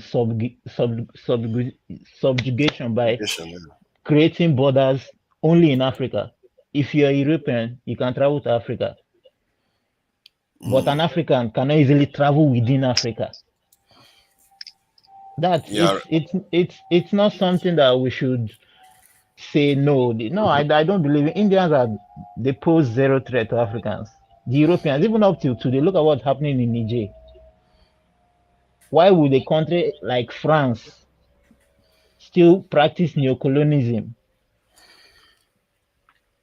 Okay, let me put it this way. Can I ask you this question then? The way, because I'm not saying they pose direct threat to other, and one, they never had capacity to even colonize Africa. However, let's say you want to give power to America today, the same power America has, you want to grant it to India. God. Let's say you have the power of God. I say, okay, whoosh, you are supposed to give it to one of them, and would you rather leave it in the hands of America or give it to India? You mean the power of hegemony? Yes, the power America has today. You have that power. You have the power to take it from America and give it to India. Would you leave it in the hands of America or would you give it to India? With what is happening today, what I've seen, I would not stick with the status quo. Yes. Well answered. Very That's well a answered. it's a fair answer because you think the status quo is a worse situation. But what Well, if the other one true Niger, you I had be it to you say, forefather. oh my God, yes, yeah, go ahead. Forefather, answer your own question. I want to hear your answer to that question you posed. See, for me, I would think twice. Let me put it this way. I will go deeper than I have done right now and study India more closely. And if I get any inkling that there is no hope in redeeming them from the way they perceive Africans or darker people, I will never give them that power. I will never. I would rather it remains in the hands of Europeans. Can I interject? Yeah. It's rather unfortunate because they that could literally come and wipe us out. to Niger, it's rather unfortunate that you say India can purposely come and wipe you out because you are black. You forgot that America has a history that Absolutely. has caused more harm on black people that no other country has ever. It's very funny that I come on this panel and see people with very myopic brain. You know, they are just kind of concerned with Okay. what is happening. Jude, you're not going to come and degrade the conversation. Let me finish. If you do that again, you're going to end up backstage. To Niger, can you You're allow going to me end up backstage if you do that again. Don't start insulting people. It's very funny how people are just self-centered, just what they see at this point in time. They don't go back in history and say, but wait a minute, what did India did to black people? Is it more than what America did to black people? No. America has caused more harm. America was one of the guys that sponsored the slavery. Slavery was after the Holocaust, baby. Slavery was one of the most craziest things that happened to black people. America slaughtered a lot of black people in this country, man. So what the heck you talking about? So because they are now out saying, "Oh, we stand for this," you think they really stand for you? Oh man, come on, man. It's a very strange position you take, forefather. Very strange. It sounds strange. It sounds strange because you are not looking at it for. Okay, go ahead. No. You see what you're doing, forefather. You're putting your imagination into the psyche of a whole people, and then I'm afraid I don't follow what your argument at all. Hold on. Let me say something. No, let me just come on, man. You guys have been on the panel for a long time. At least, let me just finish my point. Then you guys can go ahead and talk. To Nigeria, this is the thing, right? Your ego of Nigeria not being a participant to the BRICS shouldn't, carrying your to your transaggression to India. Nigeria, I told you yesterday on this panel that Nigeria is a spy to other countries. While other countries that are supporting Niger are in the BRICS, Nigeria has dived to support the Western powers, and that was a major problem why they chose Ethiopia over Nigeria. Another problem that you're talking about the caste system. Let me go back to Argentina. Argentina was one of the countries that slaughtered black people. Yeah. Send them out of Argentina, make Argentina white again. So, when you talk, come on, man, you have to check out other countries. But when it comes to all these BRICS and stuff like this, man, it wasn't just time for Nigeria. Nigeria should sit down and recapitulate and think about what really happened, because there was a lot of things that happened. The economy is draining. Ethiopia is very strategic as we speak. It is the capital of the African Union. So you actually have 3 African countries represented. So it makes no sense to say African countries are not represented or it was a bias or anything. Another point that I want to make is I think the BRICS is dividing Africa into halves. I'm telling you for a fact. The prosperity that Africa could one day have one currency is no more. Because take for instance, if you have BRICS coming out with their own currency, it will affect other African. These people will now refuse to say if Africans want to sit down and form, they might not join it because the BRICS currency might be one of the strongest. And that is a big problem on the continent where Nigeria, South Africa, Egypt, all these other big countries could have sat down and say, but wait a minute, let's create a good currency for Africa. That's why the European Union it is today, because European countries sat and created a European Union currency. But Africa with a low IQ, low mindset, inferiority complex, only want to link up with Europeans and white people to be prosperous and strong. That is why we're still going to be at the bottom of where we are today. And I'm just going to leave it right there, since other people do not want other people to talk and take over the conversation. Thanks. Thank you. You see the point you raised about India. I don't know whether you understand the context. It's a thought experiment based on if both nations were in front of me, and knowing how, because I like to think that the West, their approach to us is not necessarily directly based on hate. It is directly based on the fact that they want to exploit us and they want to subjugate us. That is what they want to do. They want to exploit us. Not necessarily because they codify into their religion that we are like people that are meant to be slaves. They fear us. They know what we are capable of doing. They know we were in Europe. They know what we are capable of doing. There's a difference there. If somebody is fighting you because they see you as an enemy, there is a difference than somebody, even when you are not an enemy, they still see you as less than. They will never see you as equal to them, because their religion tells them that you are below them. So that is the difference that I'm talking about here. And that is why I rate the Indians a little bit different. And I've met them in the UK too. And one of the I fully understand what you mean in terms of what they have it coded in their religion as well. So with that, I'll take that into consideration. But when you have a proven track record of people who have exterminated black people across the world, or colored peoples across the world, to take over their continent, Australia, Americas, all that stuff, Argentina, Brazil, when you have people like that, Jamaica, who have proven track record of doing that. And if you saw Africa before the World War II as well, what was happening is that a lot of Europeans were migrating into the continent, in Eastern Africa and Southern Africa. You know, if that was to continue without the war happening, you would have had a conflict of interest today in which Europeans will be gaining more land. It would have created conflict in which they would have actually felt, you know what, let's exterminate these black peoples in the southern region and create the Transvaal. Let's exterminate these East Africans and take over the region and all that stuff. So I don't think it would have stopped them doing that. Hitler's war stopped them from doing that. It kind of put a halt at that. They couldn't project that much power anymore. You understand what I mean? Yeah. I don't think it's away from them that they're too far off from doing that. They're definitely capable of doing that. See, I agree with you. They are very close. The two sides are not that different in reality. But I rate the one. It's like rating, how do I put it, Hitler versus Mussolini or some other, despot out there. Because Hitler, to the Jews, is like antidote. He's coming for them. He really, really comes. That is the difference. The others may still hate Jews. They, like the UK, they persecute them and everything. But Hitler is on a different level. And that is what I'm trying to highlight. And while I'm in the UK, I've experienced a kind of covert racism, or all this, what do they call it, microaggression and all the rest of it. But the Indians, they do it to your face. They don't even hide it. Like in a shop, they will do it to your face, and they can't help it. Some of them are even as dark as you. Do you know that they have more dark people in India than in Nigeria?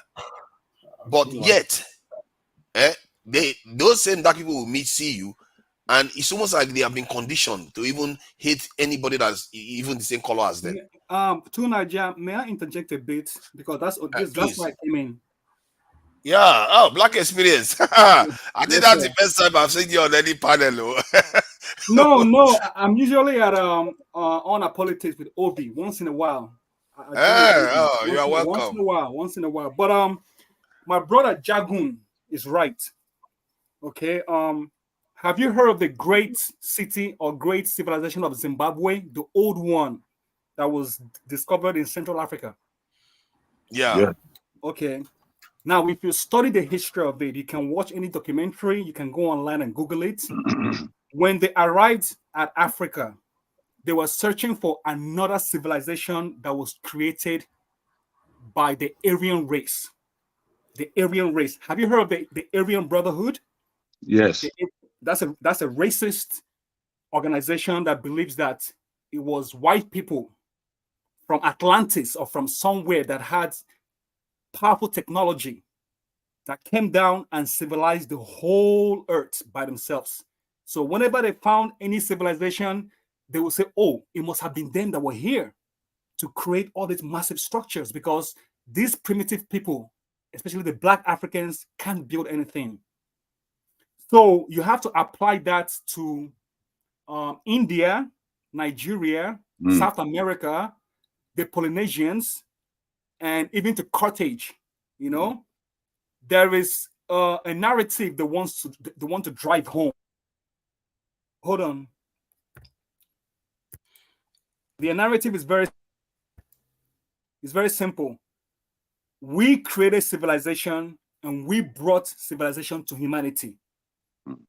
When they went to Egypt and they dug deep, they found out that ancient Egypt was built by Black people. It messed up their mindset. They had to start destroying the statues.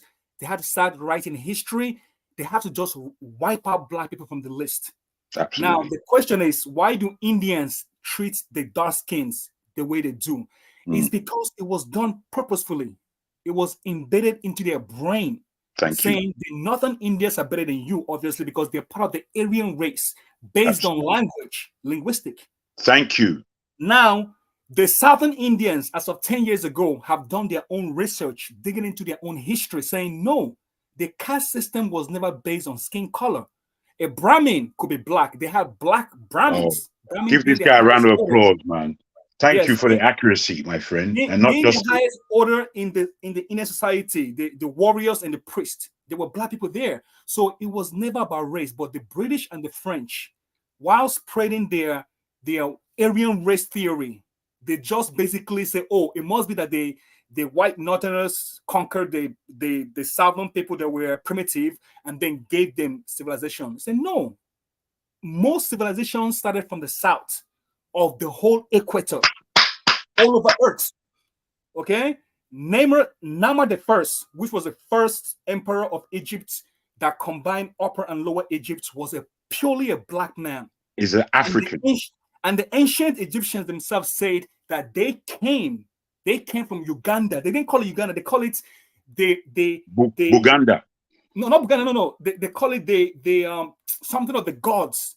The river of the gods. You know, which is only located below the equator, straight close to Congo and close to Uganda. And most people won't believe that because they're like, okay, how can this great civilization have been brought about by these primitive people? Do you understand? So you have to understand what they were trying to do. They were trying to destroy the Black people in the eyes of the world so they could keep enslaving them, because they had to justify, why are we enslaving our fellow human beings, knowing what greatness they have contributed to humanity. They had to go back to the Bible, say the Bible says you can enslave people, and after all, these aren't humans. They called us subhumans, knowing fully well that we're humans. They did experiments in Namibia. Go to Namibia now. The white people there wiped out all the Black people. The Germans did experiments on Blacks in the millions before they even killed one Jew in Europe. Absolutely. But it will never be discussed because, you know, it will make them look more evil than they already are. Well said. Well said, my brother. Jagun was right. Or I'm sure he knew more about the history, but people have dug into this history and they have discovered what they need to, but it's just nobody wants to make it public. No, nobody wants to understand it. I really thank you. I really thank you for that submission. Let me just ask one question. Regarding this thing before then. When you finish, I will respond. Regarding the period where they originally said that the caste system wasn't based on color. When did the transformation happen? When it started getting linked to color? When the British came over and conquered them, because the British rewrote the history of India when they came in. Yep. Okay. So, because the reason why I say that is because I've read historically that there was a conflict that occurred because there was a bit of migration from the Aryan region, which is the Iranian area, towards the region. The Aryan race, yes.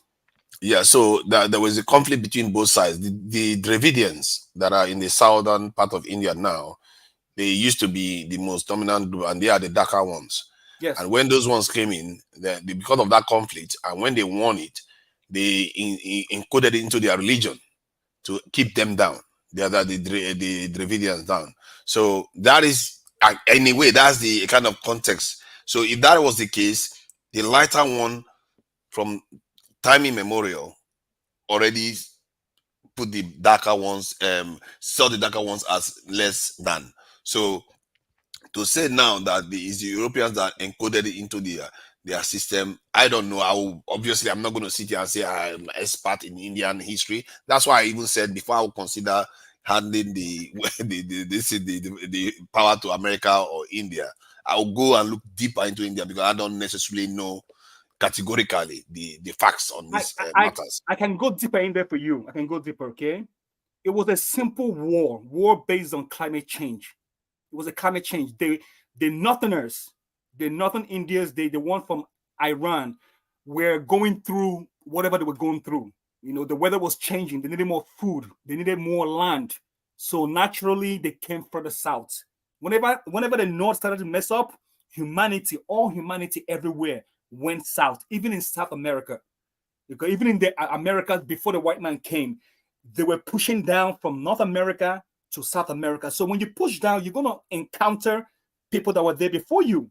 And you're either going to negotiate with them or you're going to war with them. But they warred and negotiated and they decided to become one. But let me go further deeper, okay?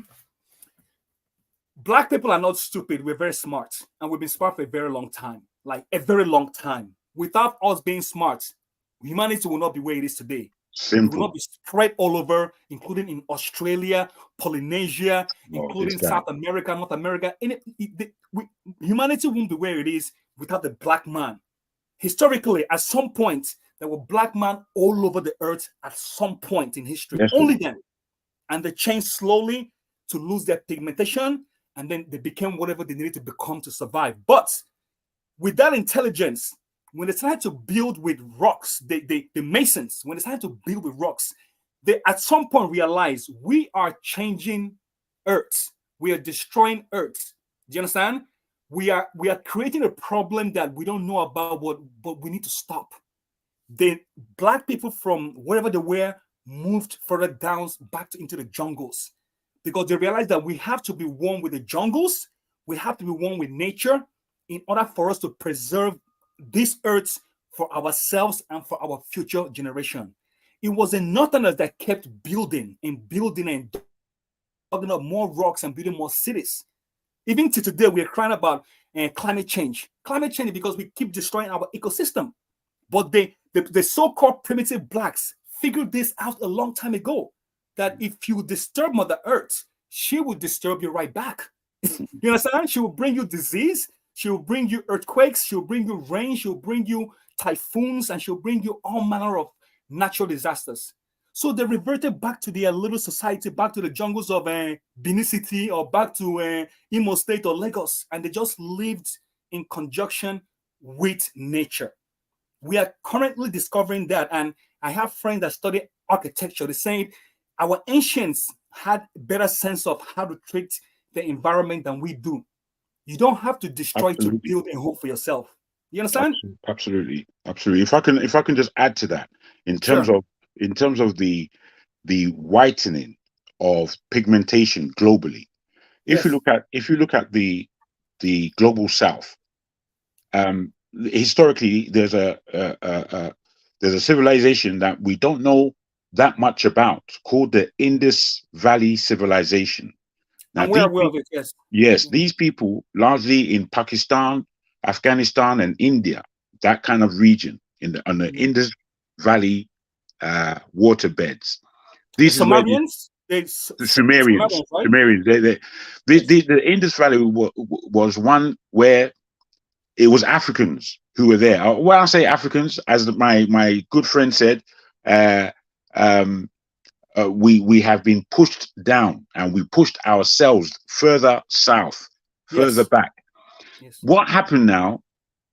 If you take a place like the Philippines, Thailand, in the Indonesias, if you see those areas, many of the people are Chinese looking. Yes. But they're not Chinese.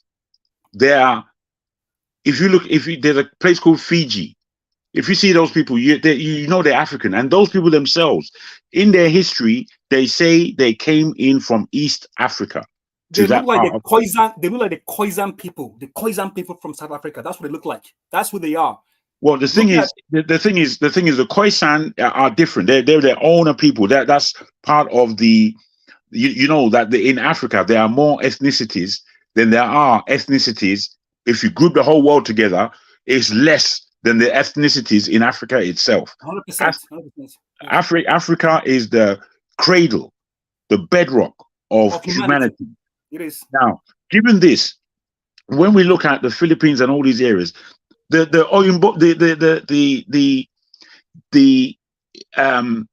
Oyimbos, the Europeans, they brought a lot of the Chinese down into these areas to make them less black. And if you wipe them out, like a genocide, basically. Like genocide. That we don't even know that we're looking at our brothers. We're looking at our brothers. Do you understand? They're our people. But we. Now, I believe. Forgive me, Jargon. But aren't they all our people in the end? Because they all emanated from Africa. If you look at the, to be honest, we don't know how the European came about. We are all human beings. We don't know how they came. No, Jargon, come on, man. Ross, we don't know how the Europeans came about. We don't know how they came about, brother. We are all human beings. That I will attest for, based on science, based on they all meandered away from Africa and ended up in a cold climate, and they acclimatized to that climate and became the way they are now. Yes. See, if you look deeply at people, you find out that we are quite more similar than we think we are. Africa has so much variation. If you go out there, you pick Europeans, just remove the color of their hair, remove the eyes, and darken the skin a little bit. You will find faces like that on the continent. So some of what this is are not all over. Yeah, it's not as deep as we think it is. But let me tell you something too, Nigel. Okay, there is a rift. There is a rift between the Europeans, the Mediterraneans, in the continent of Africa. You can take it back to Egypt if you want. You can take it back to Carthage if you want. Carthage That's being, right. Yes. That's correct. Yeah, I'm agreeing with you. You can take Carthage. Now, this hatred might be the one that's like, it might be like lions and hyenas. Lions and hyenas came from almost the same line. Hyena broke off from the same line that a hyena and a lion and a wolf came from. So a hyena and a lion will live together. They will hunt together, but there's a hatred between a lion and a hyena that a lion cannot even eat a hyena, but a hyena can eat a lion. You understand? So it feels like that with black people, Europeans, and with sub-Saharan Africans. Oh, you don't know that? You don't know that hyenas, lions can eat hyenas. I've seen lions can't eat hyena. Lions hate the smell of hyenas. They hate the smell. Yeah, but they can eat it. They do eat it. I've seen it happen. Are you serious? Yeah. Show me a video, I beg. Show me a video. When a lion gets nippy and hungry, after killing the hyena, they start munching on it. I've seen it. I've seen it on YouTube videos. You can check it out. I'll do that one. But with the city of Carthage, before Rome rose, for Rome to rise, Rome literally had to obliterate one of the oldest civilizations known to man. Obliterate is the word. With the help of the Libyans. The Libyans helped them do it. I keep asking myself, this civilization that you guys destroyed, what secrets did they hold of sub-Saharan Africa? Because they were the first to encounter sub-Saharan Africans. No, the thing is, if I may say, the Carthage, which is largely in the area of what we now call Tunisia. Yes. Those people initially come from what we today call Israel. They were black. Wait, let me land so I'll get my thoughts straight. They came from there. They were actually called, before they were called Carthaginians, they were not Philistines. There's another word for these people. Phoenicians. Phoenicians. Wonderful. Thank you very much. They are Phoenicians. Now, these Phoenicians were seafarers. They knew the waterways. So in the whole of what we now call the Mediterranean, they navigated it. They knew it better than anybody. they set up the system into Carthage after much war was taking place in that part of what we now call Middle East, Israel particularly. So in that now, they were the first to conquer Europe. Now, I've traveled to Spain, Portugal. I've been in a lot of the Balearic Islands. All these places, you'll just be seeing African faces. So I was wondering that in their architecture, you'll be seeing African faces on the walls and all this. So I wondered what was going on here. And then one Sardinian guy was explaining to me that all these lands belonged firstly to the Africans. It was all ours. We what's the word? We not conquered. We settled these areas. We settled them until, as my man rightly says, the Romans came and they didn't like what we had over this world. Yes. I agree with the context of humanity, black, white, blue, green. We are all involved in humanity. However, you see, there is war. There is war going on, and we have to, especially as Nigerians, we have to recognize the war that's been going on historically till date. It's only then that we can actually be on the right side of history. Presently, Nigerians are just simply not on the right side of history. We keep making wrong decisions that take us back as a nation and take the black world at a ghast. It's as though we haven't experienced the pain of what it is to be black until we live this pain, but we don't seem to understand where it's coming from. It's coming from the fact that we're at war and we don't realize that we are at war. So how we conduct ourselves in this war is upside down. We're finding ourselves at play when everyone else is at war. If everyone else is at war, and we understand that as Nigerians, let's say, we have to now put together what it is that we are doing, either to counter this war or to settle the war. I'll submit there. Let me buttress your point, Jagon, okay? When it comes to Nigeria, there was a gentleman that came on this platform yesterday, and he asked Local P a question. The question was, why? Why? He kept asking that question, why? Why isn't Africa developed? And why are African Americans not doing so well in America? Why? Why? He asked that question 1,000 times. Why isn't Haiti doing well? Why isn't Jamaica doing well? Why isn't Rio de Janeiro of Brazil doing well? The answer was very simple. It was done purposefully. Yes, on purpose. Okay? I will use Africa or Southern Africa as an example. But it does it have to be done on purpose? You just have to listen. This is why you just have to disadvantage some group of people because they're not powerful. He's quite intelligent currently. He's intelligent because he has a 100-year plan, a 200-year plan, a 50-year plan, a 30-year plan that you are unaware of. The plan for, I'll use Kenya as an example. The plan for Kenya was to wipe out the indigenous and move Europeans into Kenya because they have such beautiful climate. They literally wanted to do to Kenya what they did to South America. Wipe out the indigenous with disease and then replace Europeans there because Europe was ravaged. They couldn't succeed because, one, they couldn't survive in the climate in the jungles of Africa based on disease. The same thing with Lagos. They couldn't survive in Lagos because the disease in Lagos, the ecosystem would not allow them. It wouldn't allow them because we are accustomed to it. They are not. They were dying. Even you two, Niger, mentioned that until they found a cure for malaria, they couldn't come in and stay. They were only sending in emissaries to go deep and to help them out. But as soon as they found the cure for malaria, they moved in mass. But by then, everybody was awake to what they wanted to do. It was done on purpose because they want this land. They want it. And whoever they have to control or wipe out to gain a real foothold in Africa and build their own civilization here, they will do it. That's the answer to why. It was done purposefully so that you don't get comfortable in your father's land. Because in 100 or 200 years, they are going to remove you through disease or through war. through disease or through war. Can This is I why ask? some people, huh? Sorry, brother. Sorry, I just wanted to ask forefather a question based on why do you think that what's happening in the world and where we are today is just a matter of naturality? Why do you feel that it just happened?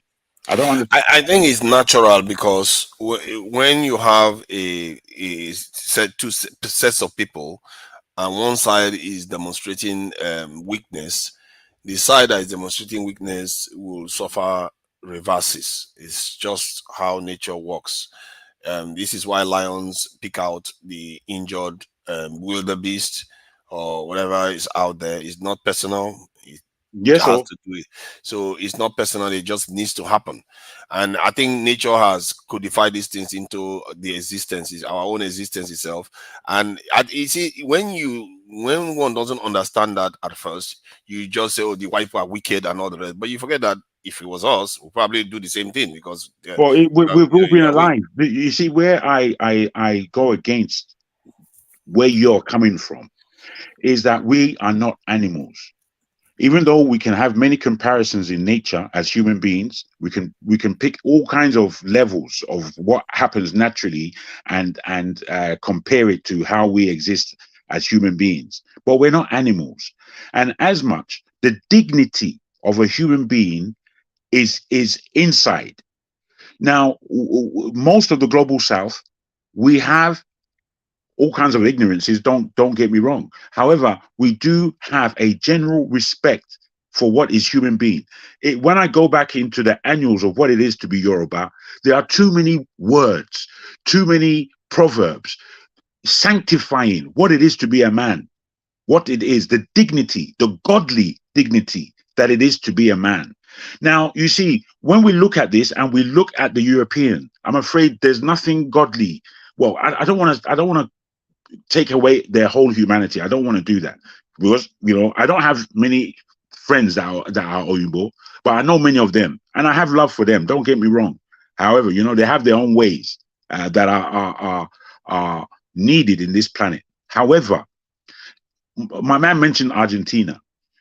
If you look at the most of South America, you could see the history of slavery inside there and the history of the indigenous people. You can see it. However, when you look at Argentina, you must scratch your head and say, why are there no black people here? The reason why there are no black people there is because the Argentinians, largely made up of Spanish and Italian, they put the Africans in the front line of unnecessary wars that they had with Paraguay, that they had with Uruguay. Many wars took place. So in that way, they both nations killed out a lot of their population who were black. The reason why we now know that there are black people who were there is because of the culture in Argentina. Things like the tango. This is an African slave dance that Argentina is proud of and is famed for. But these are African cultures, but there are no Africans there. So you see, you have to scratch your head correctly and understand that things are done purposefully. Man is an agent. You are either an agent of God or you're an agent of the devil. These things boil down simply when you look at things holistically, that things don't just happen naturally. Things happen because of intent. But yet the rain falls down naturally. See, sometimes things happen that you don't have to replicate. Like me now, if I was, I'm stronger than a certain set of people and life is not very easy for them, I don't need to do any extra because their station is already in place. It's when they decide to pull themselves up by their bootstraps that I might want to intervene to knock them back again. But outside of that, the rest will be self-fulfilling prophecy. So I think we need to also ascribe some of the things. See, like okay, let me just move on that point. In terms of the Europeans, because you were saying something about you cannot see God in them and stuff like that. We have to be careful because sometimes I see God in everyone. I said that we are agents, and that's as individuals. We're agents either of the devil or we are agents of God. You know, the thing being played out on this planet Earth, it's not necessarily about me and you. It's not necessarily about any man. If you understand what the Lord's Prayer says, then it says is what is happening in heaven that we should be doing on earth. But we understand that what's happening on earth is not what's going on in heaven. So we really have to go deep. This is where the whole spirit, what we speak about here on a daily is compounding, and it has many facets, and it includes everything. So whilst we may speak on a human level about politics, economy, and things that are important to human beings to exist, we still have to understand that there is a spiritual content to everything we utter, whether we understand it or not. I am not a religious person, okay? I come from the point of view of science, okay? All humans are the same. All 8 billion of us. God bless us. I understand where Jargon is coming from. He's coming from. He just said, "God bless us." You understand me, bro? No, you have to watch out. That's how I was raised. All this is contradiction. Yeah, you can put your head in. Listen to what I'm saying. What talk is that? The Europeans are warlike. They're known genetically. They are warlike people. It doesn't make them strong or stronger. Today, in the Guinness Book of Records, if you want to check who is the strongest physically, mentally, and even spiritually, it is a black man. Everybody knows that. Physically, we could survive anywhere on the planet. That is why they brought us. That's why they started enslaving us to go to America, because the Indians were dying. The natives were dying. No, I think the reason why they didn't choose that because those people refused to serve. No. They did refuse. They did refuse, but they were physically boss. They were physically weaker than we are. They were dying. Yes, they were dying. They were dying. Listen, slavery is not a joke. See, and one of the things that they are also capable of doing is that they also can disappear and melt into the population of the Red Indians. So that's one of the issues that they were having. Black people were different, so it's easier to track black people. No, bros. Honestly, bros, you're very wrong. You're very wrong. This is what documented. If I can just quickly, I'm just saying that there might be also other things. There are the real factors are these are the real factors. These are the real factors.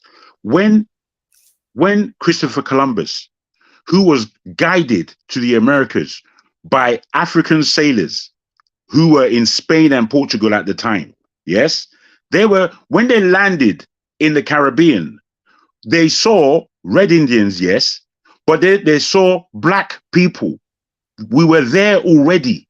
We were already there. You know so what? Wait. Let me land. We have strayed very far away from the original. No.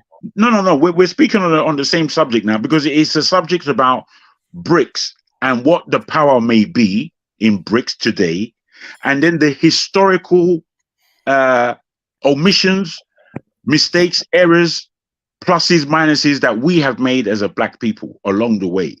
And I'm saying that because we don't understand the context of the history. You see, the Oyimbos, they traveled the world. Secondly, they were the ones who introduced the African to the Chinese, if you like. You understand? And in their introduction, they said it like this, that Chinaman, this is the black man. He's very lazy. He's haughty. He likes sex a lot. And he's generally work shy, but he can have sex to the end of the days. That's our introduction, which is a bad introduction. Then he introduced the Chinese to the rest of the world. He said these people are slitty-eyed, they're very sneaky, they have a lot of history, and they are very what's the word? When you're I forgot the word. These English words that we just have to forget at times. It's a word that expresses that you have spiritual awareness. They call it enlightened. No, not enlightened. They said more derogatory. But that's how they made these. That's how they made these introductions to ourselves. So now we have taken these introductions as gospel, but they're not gospel. Because when you meet these people directly from their land, or you'll see their ignorance in meeting you as a black person, but you'll also see their humanity, their way of life. And once they see yours, bruh, the relationship between a black and Chinese or black and anyone else is quite different from the relationship that was introduced by the European. We are given, you see, again, because of our psyche and the way our psyche works, we give the European context a lot of respect, too much respect, to be frank.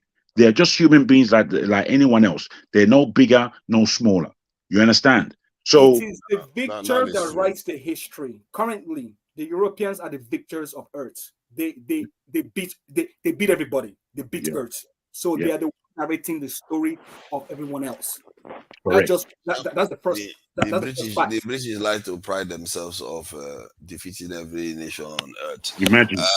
But they did that because they were opportune. Now they were opportune to do that. Let me just add something to this. They were opportune to do that, and but however, given the where we are right now, where we seem to have internalized a lot of things that happen to us, if one takes into buys into the idea of epigenetics, one would say that maybe we are responding to some of the things that's happened to us in the past, hence why we are not, immediately just wising up and trying to, break out and assert ourselves. Because when you have your forefathers have just recently experienced some drastic defeats and serious colonization and brainwashing, it's not easy to just come out overnight and just do the right thing that is clear based on data. So you can see that when you have conversation with our people about their security, they don't see it as very critical. But other people in other Western countries, security is paramount. If you like this campaign now in the US, you're going to hear about security. They don't play around with it, and when they talk about it, they don't talk about it for talk's sake. They implement it, because you have to. If you don't do what you promise the defense industry, you are going to be toast in the next election. So this is the name of the game. And when you tell our people that, they seem to push back. Like even when the data is suggesting that they shouldn't, they will still push back. And that makes me think that it's deeper. It's not just about logic or just about informing people. This is where I have there's something deep. This is where I have problem with you. Right here. Yes. Security. Right here. Security. Yeah. Okay. I have typed my brain out. You're making my point. Go ahead. No, I have typed let me say something, okay? Our security is not we are not in a vacuum. First of all, our nations are not in a vacuum. We are part of a global village. Before you are handed an intercontinental, you are not looking at the map. You keep calling yourself global village, where they just choose some villages to give whatever they want to give pegs to, and they leave your village. Listen. You have buttressed this point many times, and I've listened to you for almost a year. I will enjoy you to give me that revelation that will make me you stop. have to allow me, but you can't condescend what I'm saying by laughing at it. No, I'm not going to condescend you. No, I'm listening. Okay, that will change the facts. Okay, I will not give a nuclear bomb to Nigeria, even if I had it in my pocket. I won't. Do you know why? They wouldn't know what to do with it, or they will let it be through corruption and end up in the hands of IPOB. I agree. That is really interesting. Or to the ex-governor of Kaduna State. What's his name? El Rufai. Get into El Rufai's hand, and he will use it as a religious war against whoever. Wow, you're just making my point. What you point just did I made make? the point I No, made. okay, tell me what point I made. You are giving reason why we shouldn't worry about security. Not reason. No, that's wrong. That's going too far. I first said we are in a global village, and our security is not in a vacuum. The world will bombard us with bombs and war if we attempt to develop or to have advanced technology without their approval. They will not approve it. Before Pakistan and India got theirs, it was approved. Okay? Even before the approval, even before the approval, they were assassinating their scientists. Who approved who? But by the UN, NATO, approved Pakistan. Yes, because you have to buy the parts from other people. You have to build. Oh no! I can assure you, they didn't approve anything. I assure you of that. They were sanctioning them if anything. Can I interject? Sure. Yeah, go ahead. Pakistan and India, they were not approved by NATO. they had the backing of Russia, the Soviet Union. Yes, a major Those power. those were the suppliers of parts. They You helped see? them build their nuclear armaments. They were not given the green light. The thing is, if one of these hegemonic powers back you, you can build whatever you want to build because of there is that factor, that what they always factor in, mutual assured destruction. You can't fire on me because we'll all destroy Yeah. ourselves. You So see, if you have the backing of NATO, you can build whatever you want to build. If you have the backing of Russia, you can build whatever you want to build. Although in today's climate, a lot has changed, and they know that you can't just do what America did to Japan. We would all kill ourselves. So everybody is at bay. Everybody is respecting themselves, even though once in a while they try to poke each other in the eye. but for you to say we all kill ourselves, you're assuming that we have anything to throw back. No, When they no, throw it at us. I'm not talking about Africa. In the context of killing themselves, I'm talking about the Americans and maybe today the Russians. But look at what I put on the screen, and this is making the point I was saying earlier on. Sometimes even logically they reject it because they feel like if we touch it, the cause or the defeat that occurred to our forefathers will befall us again. It's almost like a genetic memory that refused to allow people to see that you have to secure yourself in this life. Everybody in their houses, they secure their house before they go to work. But they say, no, don't secure the people. What is that? That is recipe for poverty. I don't understand it. If you don't secure yourself, the people that have security are the ones you're technically working for. So, Tanaja, can I make a comment here? Of course, you are free to say whatever you want to say. Does Nigeria have nuclear power stations? Nope. No, right? So I say, look, stop worrying about nuclear weapons, man. At least get the first step. Apply to be in the partnership program for nuclear power, like Uganda and other countries have done. Get approved, start building it, right? Then join these weird little groups with Russia and China, right? And then start enriching your uranium. And that's it, man. Like weird little groups. Why do you call weird little groups like Russia and China? So Russia, that country, I have to give it to that country. They really have shared a lot of technology with so many groups that are free today. Yes, And especially India. Yeah, to say we are unworthy of it, I have shared my whatever genetic imprint that was put in me to say we should deny ourselves power. I've thrown it out. So give me the armor of God itself. I will take it. Let me ask you a question, Tanaja. The same question you asked electricity. Okay, give me a plan. Give me a plan, step by step, of how you hope to achieve having this military success in Nigeria or West Africa. Give me a plan that's viable, that makes sense, step by step. The same way you told electricity to do so, because I can't even imagine it. So help me out and help the people that are listening out, so we can hear. All right, thank you. This should be very simple. You start from what you have. What do you have? You have a lot of people. And what do you have also? You have enough power, you have enough economic activity on the ground to build an army. You build an army, you stabilize not just an army of soldiers as we know them, you build a security network in that even Israelis or maybe the Singaporeans would envy. You build this robust one, keep your country secure, encourage investment, encourage your diaspora to return, and also encourage the greater diaspora to return because you are more secure. You are a secure environment to operate in, and you build from there. You incrementally innovate in technology. The next phase for me is transparency, because you have to have a stable system, and without it being transparent, you're not going to be stable. So you have a transparent system, and then you go on to have a technological revolution, because at the end of the day, once you are secure, you have your economy ticking. It's technological revolution that ensures your survival. Of course, relationships, soft power, and all the rest is there, but when it comes down to it, it's your ability to win battles and ability to win wars, and often it comes down to actually fighting other people. And if you cannot defeat them in the conflicts, then you are not. You're going to serve the ones that win the war. Let's put it that way.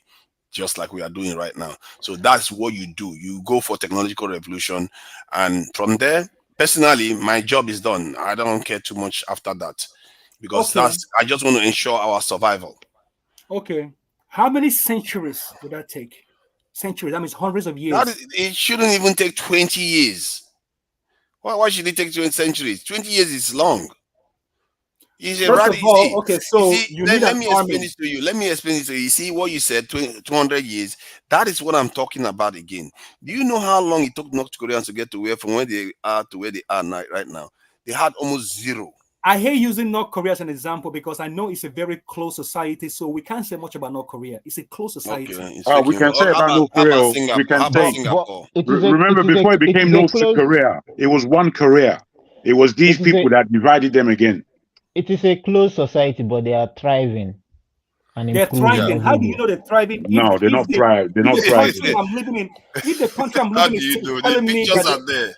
The people are there. They are not. They are not sleeping. They are using ballistic missiles and nuclear weapons. No, but that doesn't mean that they're thriving. That doesn't mean that they're thriving. They are surviving. They are surviving. They are not like the millions of people there. From what because I live in the U.S. and from what my government is telling me is that they are starving and being enslaved. That is because you are under propaganda. Oh my God, you believe when that? Has the US ever? When has the US? So basically, any information from the US where I reside, I reside in the US. Man of Prestige does the same thing. Paul does the same thing. 3 of us reside in the US. You tell me that the information that I'm receiving from the most liberal government on earth about North Korea is false. It is. Then you and I cannot have a conversation. No, that's unfair. Let me give you an example, please. Let me give you an example. I agree the US is telling you the truth. I believe they were also telling you the truth when they came to the UN Assembly and said Iraq had WMDs. Well said. Okay. Well said. Were they telling you the truth? They told us why they did that. They had to lie. Were they telling you the truth? This guy, man. Who is the person talking? Let me ask you a question. Horsfail. How do I know that they lied about it? I know they lied about it because the opposition did research and fought them to get the information out. And then the public like us was made aware of it, and we revolted and got rid of the Republican Party. In North Korea, it's not the same. You made us to believe that the information you're getting is correct, which you're getting from the everyday news. I will believe that any we're all information hearing. From the U.S. government until the day I die, because I can't trust the Russians. I'm not communist. I can't trust North Korea. I'm not from there. I trust the most advanced civilization on Earth currently. That's who I believe in. So the most advanced I can't believe Russia. Am I Russian? I'm not Russian. Can you specify what you mean by trust or believe in? Trust means that if they tell me right now that Tinubu has a nuclear bomb and they invade Nigeria, I will believe them. Wow. I will believe them. Simple. Because I don't understand. I don't understand how you say. I don't. Wait. Hold on. Wow. Hold on. I also live in the US. I don't understand how you say you believe what the US tell you. When in the US, what false news will tell you in a certain thing, CNN will tell you the direct opposite. The same US. Is it about America or is it about the international community? It's about America, then I will doubt it. I will do it based on politics. But if they tell me something about North Korea, I'm not going to argue with them. So what do you think they'll tell you about North Korea? North Korea is completely closed. So we can't speak much for North Korea. Thank you, but these ones are saying that they live in they're happy, they're eating well, they're advanced. No, I said they are thriving. I said they are thriving. They are eating well. I'm not saying they are happy. Thriving. Let me just give in the data now. This data is not released by North Korea. It's collated by international people that know how to do these things. So that is the life expectancy of North Korea that is under sanction for decades upon decades upon decades. Nigeria doesn't have any sanction. Look at Nigeria's life expectancy. That one in terms of life expectancy, it doesn't really matter. Sometimes lifestyle, food, the food that people eat. It's just like when you see the Asian people, they eat healthy. You understand? If you live in the West today, if you want to eat healthy, what do you think you do? You go to Chinese food. You go to the Asian food. I mean to say more and everything. So sometimes food, because hold food on. is also medicinal to our body. Hold You on. Are you saying understand? that are you saying that every advanced nation have better food than us? That's why. No, he's not saying that. He's not saying that. Understand I'm him. not saying that. Understand him, please. He's letting you know that life expectancy is not evaluated on economy, growth and economy and well-being necessarily. It's more to do with culture. If Can your I culture, can I interject? Go for it. It doesn't matter. Sorry, let me just finish what I'm saying. I'm just trying to share something here. Let me finish sharing what I'm sharing. Life expectancy basically says how long people live in your country, whether it's bad or not. It doesn't matter. If the other people have 20 people and they live 70 years, and your person lives 50 years, guess what? They are going to thrive better than you.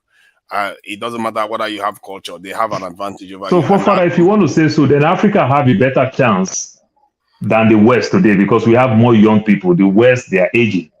You understand? Yeah. Will you just want to use only that one to equate your success? It doesn't really matter. That's why I'm comparing other things too, like literacy rate. You check the literacy rates of the country. In the case of North Korea, they have 100% literacy rate, and in the case of Nigeria, because you think it's impossible. How can a society have 100% literacy rate? It just means that everybody reads. It just means all that means that's what is it that means. everybody can read. Come on. What's the matter? These are people that collect the data here. These micro trends people, they collect the data from every nation. What do you mean how? They know what they're talking about. 100%. And you see, North Koreans, when their population was around 10 million, they built an underground network, train network, 100 meters underground in 4 years. And this is after a war that their country was decimated. The reason why I'm raising this point was because you were thinking that to solve the problem of Africa has to take 100 years. When a people mean to do stuff, they get it done quickly. That's true. I agree on that. An example of that is Saudi Arabia. Yeah. So why? That's I tell you what an example is. In the eastern part of Nigeria, the Igbos, from largely being naturalized people with their own governance, living in the forest, when education came to them, it only took one generation for them to eat the education and arise. One generation. One. So we have to understand that it's how people perceive or take things in and then develop it from there. The data that Forefather is bringing to us now, the data that you're bringing is simply a leveler. It doesn't tell any truths necessarily. It's a leveler to say this is happening in this region. It is from there now you ask questions why. So all these things are to be analyzed and given perspective. We can't take them at just the level that they are. We have to adjust our views. But if I can just make this submission to join in with what Forefather's perception is as to our economic and cultural growth, it can be done. It can be done within 5 years. You begin with the psyche of the people and making sure that you are bringing a narrative that is true for the people of that area, of that nation. And we know within ourselves, our psyche is not correct. Our psyche is deflated. It's split into many various points, and is largely led by Eurocentric understandings. It's not Afrocentric necessarily. So therefore, once you've done it's a continuous job of rewashing the brain. Once you're on that level now, the advantage that we see right now in West Africa, West Africa right now has an opportunity to change the whole narrative. And again, Nigeria is intrinsic to this change. However, we appreciate that we're still not getting it right. The Francophone countries in Western Africa were the countries that posed a major problem with our development because of the homogeny of France. Now, Ghana, Nigeria, Gambia, Sierra Leone, Liberia, 5 countries in West Africa which are Anglophone, if you like. We speak English. Now, with this, we had an appreciation of how to develop in terms of education infrastructure and such like, a bit more than the Francophone countries. The Francophone countries represent a kind of stronghold that are holding the whole West Africa back. But what's holding West Africa back more is Nigeria, because our psyche is wrong. If Nigeria joined Niger and those Francophone countries in their quest to rid themselves of the French, West Africa would happen within two years. It will be a different place. But we're not looking at it like that. Unfortunately, we're looking to go to war with our brothers. So we have to understand the complexities in this thing.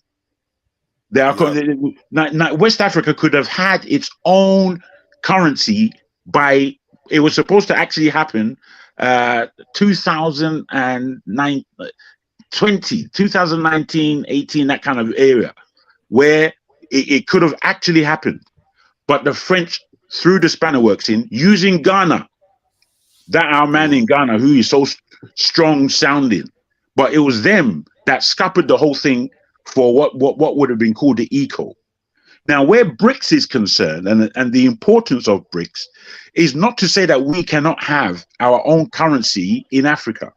What it is to say, however, is that there are strong members in the global south that would cause a real juxtaposition against the homogeny economically of the US dollar. And that is what needs to happen, because whether we like it or not, the US dollar is going to hell. What are we going to do at that stage?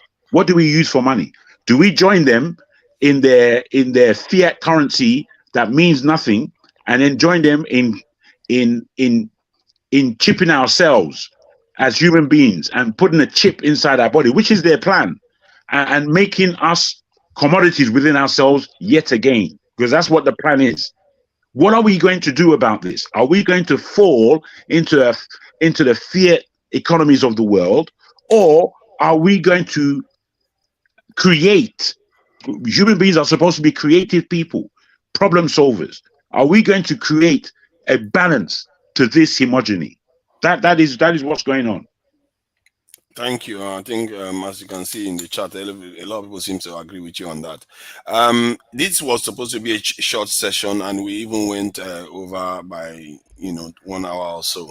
I thank everybody for coming in, and this BRICS matter, I'm glad we've talked about it, and so that it will be there, and all those people that want to understand some of what this is, and even have other knowledge from here, and pick up something from it. Yeah, I want to close. Yeah, or you want to? Let me make one point. Okay, go ahead. Forefather. You're not gonna let me rest with that one, are you? Right. Go ahead. Now, I understand the previous callers' statements, but I want to issue some warnings here. BRICS is just the same as any other Western thing. Call it global South or anything. The fact that it excluded the largest economy in Africa goes to show that they are going to be using similar criteria as the rest of these other Western groups. That's one thing. Another thing is, if you look at how we've all learned how to conduct ourselves in global geopolitical circumstances, right? We have ECOWAS, where Nigeria was leading, right? Due to whatever pressures from whichever countries, I'm not going to mention them, they're willing to go and invade for a sovereign African nation using military force. So if that's and not just that, right? They're willing to, and they have instantiated sanctions for food, as an example, against Nigerians. And we know these sanctions don't work, but all they do is they cause African people to die. Now, if all those things are true, I'm very wary of BRICS. What BRICS will do is it will act as it'll act as a new alternative trade and partner to be allied to in certain circumstances, but it doesn't mean that they have any sort of better moral practices, right? We don't know, and to be honest, we have no reason to believe so. If we even look at Russia under the Soviet Union, they went and colonized a lot of these trash Kanistani countries, right? All over the place. That's a fact, right? So, the fact that they didn't colonize us is because they didn't have a naval base. They didn't have a strong enough navy to get all the way to Africa. They had their own issues with creating their own identity by colonizing those countries around them, like, all the trash Kanistani countries, right? So I guess what I'm trying to say is, when you analyze some of these groups and make some comparative analysis to the so-called West, there's no difference. Everyone here is in a rat chase world, whereby they're all trying to assert their dominance.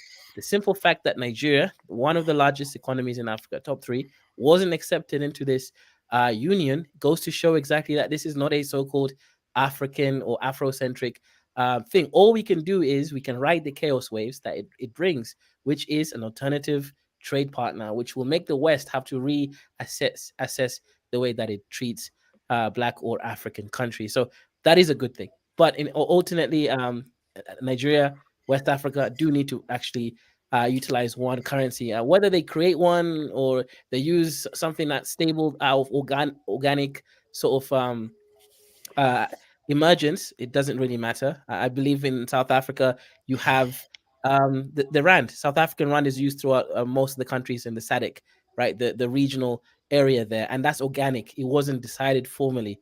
Anyways, my point is simple, and I'll make my last point here is this. Nigeria does, and West Africa needs to have a currency. I don't care which currency it is, but this whole weird exchange rate where you lose 18% of the value of your money by doing trade with another African country is insane. BRICS is not the answer. It's not a solution. It is a chaos bringer, which is great. But ultimately, Africans need to find African solutions for African problems. And looking at some West outsiders as some kind of friend, it's delusional. All they can be is trade partners, and that's okay. Yeah. Anyone wants to have a closing statement?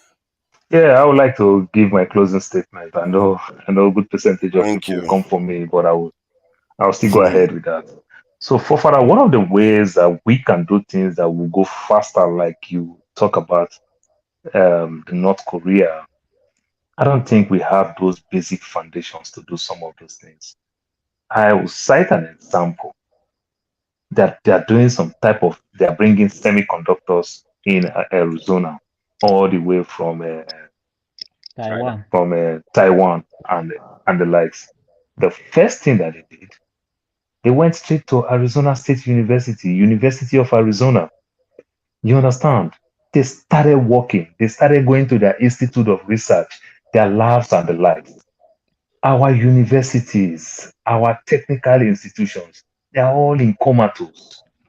They are dilapidated completely. These are things where we're supposed to go back and say, even though if the West closed their door, how can we make things for ourselves when we don't have all these things? You understand? All the steel mills, everything, they're all gone. And we can't just even give ourselves anything. It is going to be very, very painful. And when you talk about Nigeria, like the other guy was talking about, Nigeria being the second largest economy in Africa, or first or third, as the case may be, to some extent, you discover that what we call the multinationals are slowly leaving Nigeria. What are they doing? MTN choose to sell all their properties. MTN don't have no properties in Nigeria. They can just leave one day. It is what I call, you see, the money that people use in doing business in this present day, it's called capital flight. Where you see opportunity, you direct your money in that direction. You understand? Coke today may be very, very rich. It is not the content, the product that is sell. It is the name. You understand? The investment they've put on ground. These are the things that will make Coke be very, very rich and the likes. So when you see all those big companies, you see Shell sell all their oil wells, Nigeria started buying all these things. That tell you that someday, sometime, some of these people will leave. That tell you that this market is going down slowly. You understand? Look at Kodak camera. It used to be one of the best. What happened? When smartphones started coming, no that Kodak don't know what they're doing, but there's a new business. Look at the mainstream media today. We now know that the mainstream media is causing more problem than good. Why? Because of social media. So these are all the things. It is time for us, we Africans, to go back to drawing board and look strategically how we can start preparing ourselves so that when the wars come, we can fall back with what we have. Telling us about, oh, Nigerians are well read outside Nigeria. If we still don't make those places comfortable, every Nigerian in the West, if they go back home, they're still going to leave because they also have the ideology and the mindset of the West. But if they have something that can still welcome them, if they have something that they can still appreciate and want to add it to their own knowledge, I think they will want to stay. So we have to put all those things in place. We have to revive our universities, bring back our technical schools. Basic thing, our steel mill, we have to bring all those things back, things that we can put food on our table. We have to bring back our farms. We have government supposed to support. We have to build all the silos, all the chillers, and everything. 90% of our product moving from the north to the south, tomato will go rotting. You understand? Our food product go rotting. You understand? Why? Logistics. We can't even preserve food. What kind of vehicles convey goods and services from the north to the south? Ask yourself, have you seen one Sheila vehicle that will carry a banana? You understand? We eat fresh produce in America that is coming from Nicaragua, that is coming from Mexico, that is coming from Canada. The same way Canada eats fresh food that is coming from America, that is coming from Mexico. But we can't even eat fresh food that is coming from Edo to Lagos. So all these things we need to put all these things in place, like the Chinese did, so that when we close our door, we can still feed ourselves. We can still take care of ourselves. That way we can be forced to reckon. That way they will want to come and knock our door because we have something that they need. But right now it looks like we don't even have something that we need before we're talking about what we can ask for or what they can ask for. So I think it's time for us to wake up, you understand, and smell the coffee. That's my take. Well said, Paul. That's what I want to say. Well said. Thank you for that.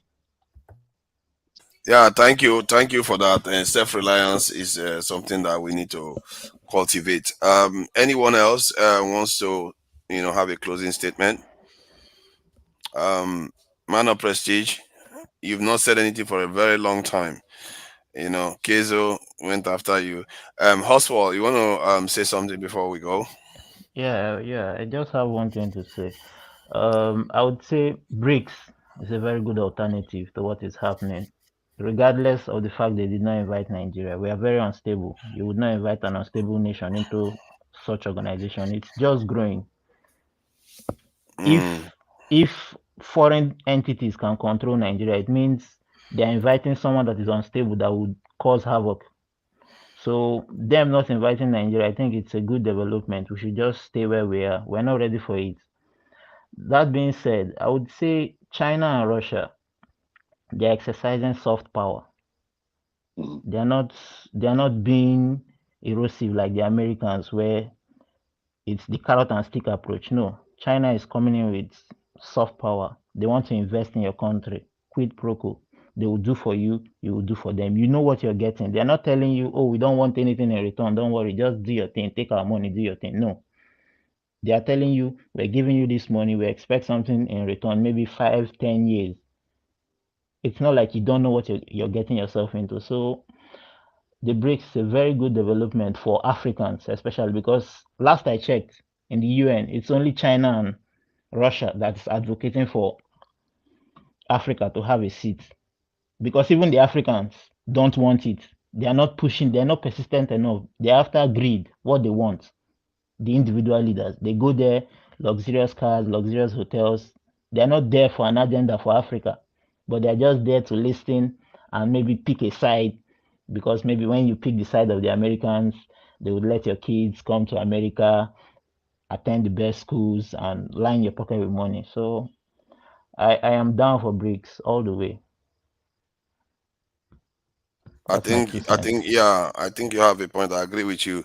The BRICS organization is not that straightforward. The UFC, are you there? And UFC is not there. He's probably resting. Jagun, have you had a closing statement? Not as yet. I would like one. Okay. Again, I would like to thank the panel and everybody in the chat for coming to the table here and listening and contributing. My closing statement is BRICS is important. I would like to underline the fact that we keep saying Nigeria wasn't invited. Nigeria were invited. They were the first African nation to be thought to be included from the Chinese and Indian. We were the first of the Africans. We refused it for whatever reason. So we find ourselves where we are. BRICS is not necessarily, or does not necessarily have to be, an Afrocentric thing. It has to be an alternative to the fiat lie of the economy that we are now in. In the planet today, where there is real money, you're talking about the Arab nations, you're talking about China, you're talking about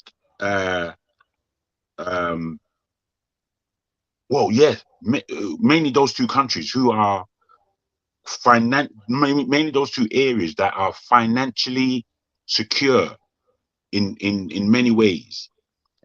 Where Africa has power is in its people, firstly, and in what lies under our ground, secondly. Now, these two things together are extremely powerful. Unfortunately, we aren't making much use of them. The population size of Nigeria is a force to be reckoned with, which is why the BRICS nations wanted Nigeria involved.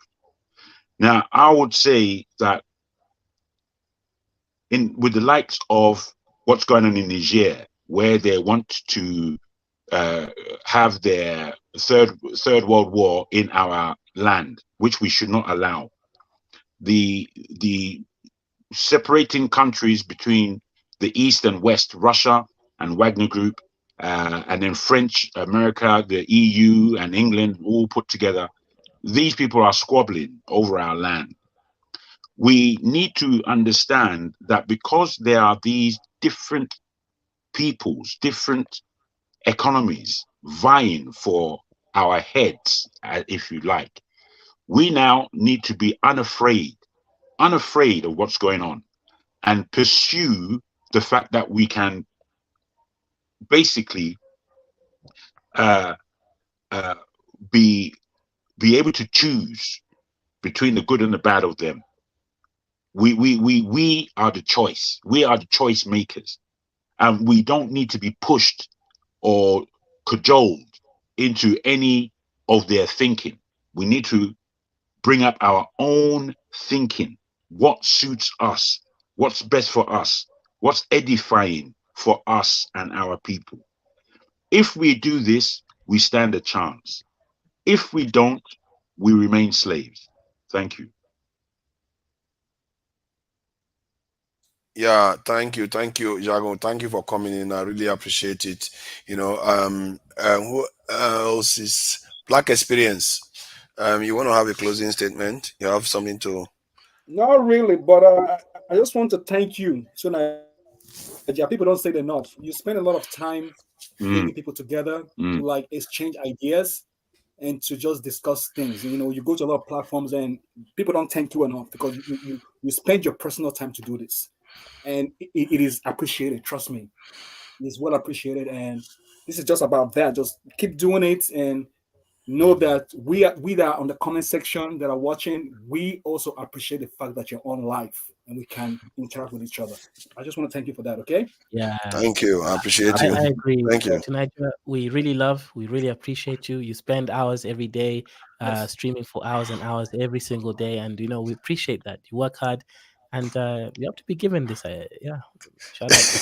Okay, so you know when this guy is thanking for something, you're never so sure whether he's thanking you or trying to Like for real. Even though we are attacking on the comment section, we are attacking because we are communicating with you. We're showing our frustration. We're trying to educate ourselves and also educate you. So as I'm trying to educate, I'm also learning a lot. I learn so much from everybody. So don't think it's personal. It's just what we do in the comment section. We fight each other. That's what we do. Thank you, Black Experience. I appreciate that. It's good to put a voice and a logo to that type chat messages. It's good to do that. And Kezo, I really appreciate you coming in here. And Black man of prestige. Kezo seems to have managed to keep him quiet for quite a while now. I don't know. UFC, thank you for coming in. And let me just shout out to the the people in the chat. Bebe Rodriguez, thank you for coming in. A for real, I see you there. Ken Riba, thank you for coming in. American Black, where's that? This in American Black Holocaust Survival. Thank you for coming in. AY, I see you. Who else? Caesar Music, I see you there. Maddy Peace. Who else? Work Zeleke. 2019. Thank you for coming in. Zarabanda. I don't know who that is. Zarabanda. That's the first time I've seen the name there. Thank you for coming in. I'm sure I'm missing a lot of people because there's 2 channels. So I'm not sure the messages are all coming together. Yep, 29. Yeah, I think I've caught all these names before. Henry Johnson. Thank you for coming in. Provide triggers of evolution. Thank you for coming in. I appreciate your time. Not everybody has time to listen. MD2V4. Thank you for being here. That's that. MD Ekusun Debango. Thank you for coming in. Who else? Boaz Biggie. Thank you for joining us today. Tribe of Judah Lion. Thank you for coming in too and listening to us. Yeah, there are quite a few variations today, so thank you for coming in, everyone, and I really appreciate your time. And this discussion, I'm a little bit paranoid. That's why I brought it, because I have to be watching this video with a side eye a little bit, because the country that they chose, if I can circulate on the map, and we are not part of it, people need to ask questions, and we will see what happens next year and the coming years. Yeah. So I will close us out now. Hey, Forefather, you forget to thank 2 Naija for coming in. Oh my God, I was like thanking myself for coming in. Thank you for coming in. JT, Chinansa, Okengu. Thank you for coming in. Yeah, different people showing up. I really appreciate that because it's all short notice, and BRICS, we have to keep an eye on all these things. And I hope our leaders are listening to some of all these things we are talking about, because this is what they need to be doing. Keep an eye on the dial. We have to be real time here. This slow motion movement development that they are giving to us is not going to cut it. I'm tired of looking for postal order to get my passport renewed, and 5 months to renew a passport. Power supply nowhere to be seen. It's just security is not there. No, man, that needs to change. And these conversations is going to start laying the groundwork for all these things. We are all many of us are already engaged on the ground in Nigeria, and it's a matter of getting a little bit more organized and doing all the people are getting organized in Nigeria. I think there was one other group again I heard about in Nigeria. They are looking to hold appointees accountable, ministers accountable. That's their job. They said if the ministers misbehave, they'll start campaigning for them to be removed from office. They're going to be monitoring them and questioning them almost every day. So you can see that people are beginning to get active on the ground, and these people tend to be from the diaspora. I don't know where they are from, these people, but I suspect they are from the diaspora too, because people in Nigeria will be too scared to go and start challenging ministers. They get 7 head. if you got Chinese ministers, are you not going to go home before they go and send police to come and carry you? So all those things. But I'm glad people are becoming more active and trying to challenge the status quo in Nigeria. I just saw Ike Ogamen. Thank you for coming in. Ogiamen. Ike Ogamen. Thank you for coming. That's Edo brother.